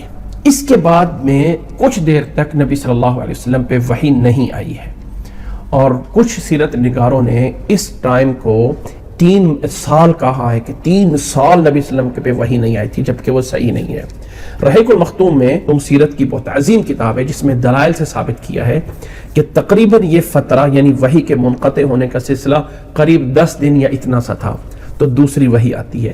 جو دوسری وحی آتی ہے وہ یہ سورۃ مدثر کی ہے، اس کی شروع کی آیات ہے جس میں اللہ تعالیٰ اپنے نبی کو اب حکم دیتا ہے اقرأ بسم ربک الذی خلق میں. تو اللہ نے اپنی قدرت بیان کی تھی نا کہ رب ہے جس نے یہ کیا. یہاں نبی کو آرڈر ملتا ہے قم فانذر وربک فکبر وثیابک فطہر والرجز فاہجر. یہ وہ پہلی نصیحتیں ہیں جو نبوت کے بعد نبی صلی اللہ علیہ وسلم کو دی گئیں. اللہ کے نبی صلی اللہ علیہ وسلم پہ جب وحی منقطع ہو گئی اور کچھ دیر بعد اللہ کے نبی صلی اللہ علیہ وسلم پریشان ہوئے کہ اللہ کا پیغام نہیں آ رہا، ایک دن اچانک آپ صلی اللہ علیہ وسلم نے آسمان پہ جبرائیل علیہ السلام کو دیکھا جو پورے آسمان پہ ایک بڑی کرسی پہ بیٹھا ہوا ہے. جبرائیل علیہ السلام کو اس کی اصلی شکل میں دیکھا. اللہ کے نبی صلی اللہ علیہ وسلم گھر میں آ کے چادر میں لیٹ گئے اور پھر اللہ تعالیٰ آپ کو وحی یہ کرتا ہے. جب نبی صلی اللہ علیہ وسلم گھر میں آ جاتے ہیں اور آ کے چادر میں لپیٹ جاتے ہیں تو اللہ کی طرف سے یہ وحی آتی ہے. تب اللہ کے نبی صلی اللہ علیہ وسلم کو دل کا اطمینان آ جاتا ہے اور اللہ کے نبی صلی اللہ علیہ وسلم اپنا کام اور مشن شروع کر دیتے ہیں. تو سورت کا آغاز ہے یا ایھا المدثر، اے کپڑا اوڑھنے والے، قوم کھڑے ہو جائیے، فانذر اور ڈرائیے لوگوں کو، وربک فکبر اور اپنے رب کی تکبیر بیان کیجیے، وثیابک فطہر اور اپنے کپڑوں کو پاک صاف رکھے. اللہ کے نبی صلی اللہ علیہ وسلم سے پہلے جاہلیت کے دور میں، مکہ کے اس دور میں کپڑوں کا پاک صاف رکھنا کوئی لازم ضروری نہیں سمجھا جاتا تھا. آج کل کے وہ لوگ جو اپنی پینٹ پہنتے ہیں یا کوئی ایسا لباس پہنتے ہیں جہاں پہ اپنی ٹوائلٹ میں فارغ ہونے کے بعد پیشاب کے قطرات کا کوئی خیال نہیں رکھتے ہیں، یاد رکھ لیں رب کا حکم ہے وثیابک فطہر. چاہے نماز ہے چاہے نماز نہیں ہے پھر بھی کپڑوں کو پاک صاف رکھنے کی کوشش کریں. اللہ کے نبی صلی اللہ علیہ وسلم نے یہ جو پیشاب کے چھینٹے ہیں، قطرے ہیں، ان سے بچنے کے لیے جو وہ قطرے انسان کو لگتے ہیں وہ عذاب قبر کا سبب بنتے ہیں. تو فرمایا اپنے کپڑوں کو پاک رکھیے، والرجز فاہجر اور ناپاکی سے دور رہیں. اس ناپاکی کو شرک کی ناپاکی بھی کہا گیا ہے اور ظاہری ناپاکی بھی، حد سے آپ دور رہیں. ولا تمنن تستکثر اور کسی پہ احسان اس لیے نہ کریں آج اس کو 10 دیں گے تو کل آپ کو وہ 20 دے گا. آج آپ اس کو 10 دیں گے، وہ عموماً ہوتا ہے نا، ہم اس کے گھر میں گئے ہیں اور ہم نے تو ان کے بچے کے پیدا ہونے پہ، ان کی شادی پہ، ان کے فلاں ایونٹ پہ ہم نے تو ان کو 100 دیا تھا، انہوں نے آج آ کے 50 دے دیے، یہ کون سی کوئی بات ہے؟ تو یاد رکھ لے اللہ کے نبی کو جو پہلی نصیحت آئی تھی وہ اس میں یہ بھی تھا وَلَا تَمْنُن تَسْتَكْثِرْ، جس کا ایک معنی یہ ہے کہ کسی کو اس لیے احسان نہ کرو تاکہ وہ آپ کو زیادہ کر کے دے گا، یہ جائز نہیں ہے. احسان جب کر رہے ہیں نا تو آج آپ نے 10 سوٹ کپڑے کے دے دیے، اب انسان توقع رکھتا ہے کہ ہم نے ان کو شادی میں 10 دیے نا یہ ہمیں 20 کر کے دیں گے، تو یہ غلط ہے. جائز نہیں ہوتا کہ انسان اس لیے احسان کرے کہ وہ آگے سے زیادہ لینا ہے، نہیں، ہر ایک انسان اپنی استطاعت کے مطابق دے. آپ کسی پہ احسان کرو، اب یہ کہو کہ آج میں اس کو جو ہے وہ 100 دے رہا ہوں، کل کو مجھے 120 دے گا، پھر وہ آگے والا 140 کر کے دے گا، وہ آگے والا 150، یہ کون سی رسم ہے؟ اللہ تعالیٰ میں سمجھنے کی توفیق عطا فرمائے. ایک اس کا معنی یہ، دوسرا یہ ہے یعنی رب کی عبادت اس لیے نہ کی جائے کہ لوگوں کے ہاں میں بڑا بن جاؤں گا، نہیں، بلکہ اللہ تعالیٰ کی عبادت عاجزی اور انکساری سے کی جائے. تو بہرحال وَلَا تَمْنُن تَسْتَكْثِرْ وَلِرَبِّكَ فَاصْبِرْ اور اپنے رب کے لیے صبر کیجئے. فَإِذَا نُقِرَ فِي النَّاقُورِ فرمایا جس دن فَإِذَا نُقِرَ فِي جب سور پھونکا جائے گا نا فَذَلِكَ يَوْمَئِذٍ يَوْمٌ عَسِيرٌ وہ دن بڑا سخت دن ہوگا. عَلَى الْكَافِرِينَ کافروں پہ غیر یسیر آسانی کا دن نہیں ہوگا. ذرنی ومن خلقت وحیدا فرمایا چھوڑیے مجھے اور ان کافروں کو جنہیں اکیلا اکیلا پیدا کیا تھا. وجعلت له مالا ممدودا اور ہم نے انہیں بڑا بڑا مال دیا. یہ جو آیات ہے ذرنی ومن خلقت وحیدا، ان آیات کے بارے میں کچھ روایات میں آتا ہے کہ یہ ولید بن مغیرہ تھا جو سمجھتا تھا بڑا مال ہے میرے پاس، بڑی اولاد ہے، اور وہ اس کو کہا گیا کہ آپ نبی کے بارے میں کوئی رائے دیجئے. اس نے کہا میں سوچتا ہوں، آنکھیں چڑھائی، منہ ٹیڑھا کیا، پھر کہتا ہوں مجھے تو لگتا ہے کہ یہ جادو ہے. تو اللہ تعالیٰ نے فرمایا کہ مجھے چھوڑیے، یہ اس کو ہم نے اکیلا پیدا کیا اور اس کو جو ہے ہم نے اولاد اور مال دی. وجعلت له مالا ممدودا وبنین شہودا اور اس کو بیٹے دیے. بعض کے نزدیک یہ ہے کہ اس کے 112 اس کے آگے جو ہے بیٹوں کے بیٹے اور آگے سارا کر کے پورا اس کا کنبہ بنتا تھا، جبکہ بعد کے نزدیک 13 بھی ہیں. جن میں سے 3 مسلمان ہوئے ہیں، خالد، ہشام اور ولید ابن ولید، یہ 3 مسلمان تھے، باقی مسلمان نہیں ہوئے۔ فرمایا جس کو ہم نے بیٹے دیے وَمَهَّدتُّ لَهُ تَمْهِيدًا، اور ساری چیزیں میں نے اس کے لیے کشادگی بنائی، یعنی آسانی کی۔ ثُمَّ يَطْمَعُ أَنْ أَزِيدَ، پھر یہ طمع کرتا ہے کہ اسے اور بھی دے دیا جائے۔ كَلَّا إِنَّهُ كَانَ لِآيَاتِنَا عَنِيدًا، خبردار نہیں یہ ہماری آیتوں کا مخالف ہے۔ سَأُرْهِقُهُ صَعُودًا، ہم اسے عنقریب جو ہے وہ چڑھائیں گے بڑی چڑھائی، یعنی اس جہنم کی طرف سے لے جایا جائے گا۔ انہو فکر وقدر، اس نے سوچا اور اندازہ لگایا۔ فقتل کیف قدر، برباد ہو کیسے اس نے اندازہ لگایا۔ ثم قتل کیف قدر، برا ہو اس کا، اس نے پھر کیسے اندازہ لگایا۔ ثم نظر، پھر اس نے دیکھا۔ ثم عبس وبصر، اس نے منہ چڑھایا اور اس نے جو ہے وہ تیوری چڑھائی اور منہ بنایا۔ ثم ادبر واستکبر، اور پیچھے پیٹھ پھیری اور تکبر کیا۔ فقال ان هذا الا سحر یوسر، اور کہنے لگا او یہ تو جادو ہے، یہ تو جادو ہے جو دوسروں سے نقل کیا جا رہا ہے۔ ان هذا الا قول البشر، یہ تو کسی بشر کا قول ہے جو یہ پڑھا جا رہا ہے۔ اللہ نے فرمایا سأصلیہ سقر، ہم اس کو جہنم میں ڈالیں گے۔ وما ادراک ما سقر، اور آپ کو کیا پتا کہ سقر کیا ہے؟ وہ سقر کس چیز کا نام ہے؟ آپ جانتے ہیں لا تبقی ولا تذر، جو کسی چیز کو نہیں چھوڑے گی۔ لواحۃ للبشر، جو انسان کی کھلڑی ہے، کھال ہے، اس کو بھی وہ کھینچنے والی ہے۔ علیہا 19، اس پہ جو ہے وہ 19 فرشتے ہوں گے۔ پھر اللہ نے فرمایا وما جعلنا اصحاب النار الا ملائکۃ، اور ہم نے جہنم کے یہ جو فرشتے بنائے ہیں نا، یہ صرف فرشتے ہی بنائے ہیں۔ وما جعلنا عدتهم الا فتنۃ للذین کفروا، یہ جو ان کی 19 گنتی بیان کی گئی نا، تعداد، یہ بھی کافروں کے لیے ایک آزمائش کے طور پہ بیان کی گئی ہے۔ لِيَسْتَيْقِنَ الَّذِينَ أُوتُوا الْكِتَابَ وَيَزْدَادَ الَّذِينَ آمَنُوا إِيمَانًا، تاکہ جنہیں کتاب دی جا رہی ہے وہ یقین کریں اور ایمان میں اور زیادہ ہو جائیں۔ وَيَزْدَادَ الَّذِينَ آمَنُوا إِيمَانًا، اور ایمان والے اور بڑھ جائیں۔ وَلَا يَرْتَابَ الَّذِينَ أُوتُوا الْكِتَابَ وَالْمُؤْمِنُونَ، اور اس میں اہل کتاب اور مومن شک نہیں کرتے ہیں۔ وَلْيَقُولَ الَّذِينَ فِي قُلُوبِهِم مَرَضٌ، اور جن کے دلوں میں بیماری ہے وہ کہیں، اور کافر یہ کہیں ماذا اراد اللہ بہذا مثلا، یہ 19 کے فرشتے بتا کر اللہ نے اس مثال سے کیا چاہا ہے۔ کذالک یضل اللہ من یشاء، اس طرح اللہ تعالیٰ گمراہ کرتا ہے جسے چاہتا ہے، ویہدی من یشاء، اور جسے چاہتا ہے ہدایت دیتا ہے۔ وما یعلم جنود ربک الا ہوا، اور تیرے رب کے لشکر کو کوئی نہیں جانتا کتنے ہیں، وہ تو اللہ ہی جانتا ہے۔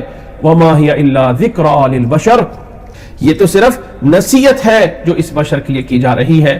اللہ تعالیٰ نے جب یہ کہا تھا کہ 19 فرشتے ہیں جہنم پہ، تو ابو جہل نے کہا او 19 کو تو ہم میں سے ایک بندہ 10 پہ بھاری آ جاتا ہے، تو یہ 19 کو تو ہم ایسے ہی پکڑ لیں گے۔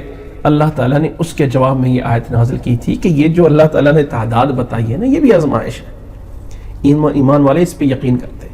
اللہ تعالیٰ جو ہے وہ اتنا بڑا ہے، اتنا اللہ کا بڑا لشکر ہے کہ وہی جانتا ہے کتنا بڑا ہے، یہ تو صرف نصیحت ہے۔ پھر اللہ نے فرمایا کلا، ہرگز ایسا نہیں جیسے یہ کہتے ہیں۔ والقمر، قسم ہے چاند کی۔ واللیل اذا ادبر، اور قسم ہے رات کی جب وہ پیچھے ہٹتی ہے۔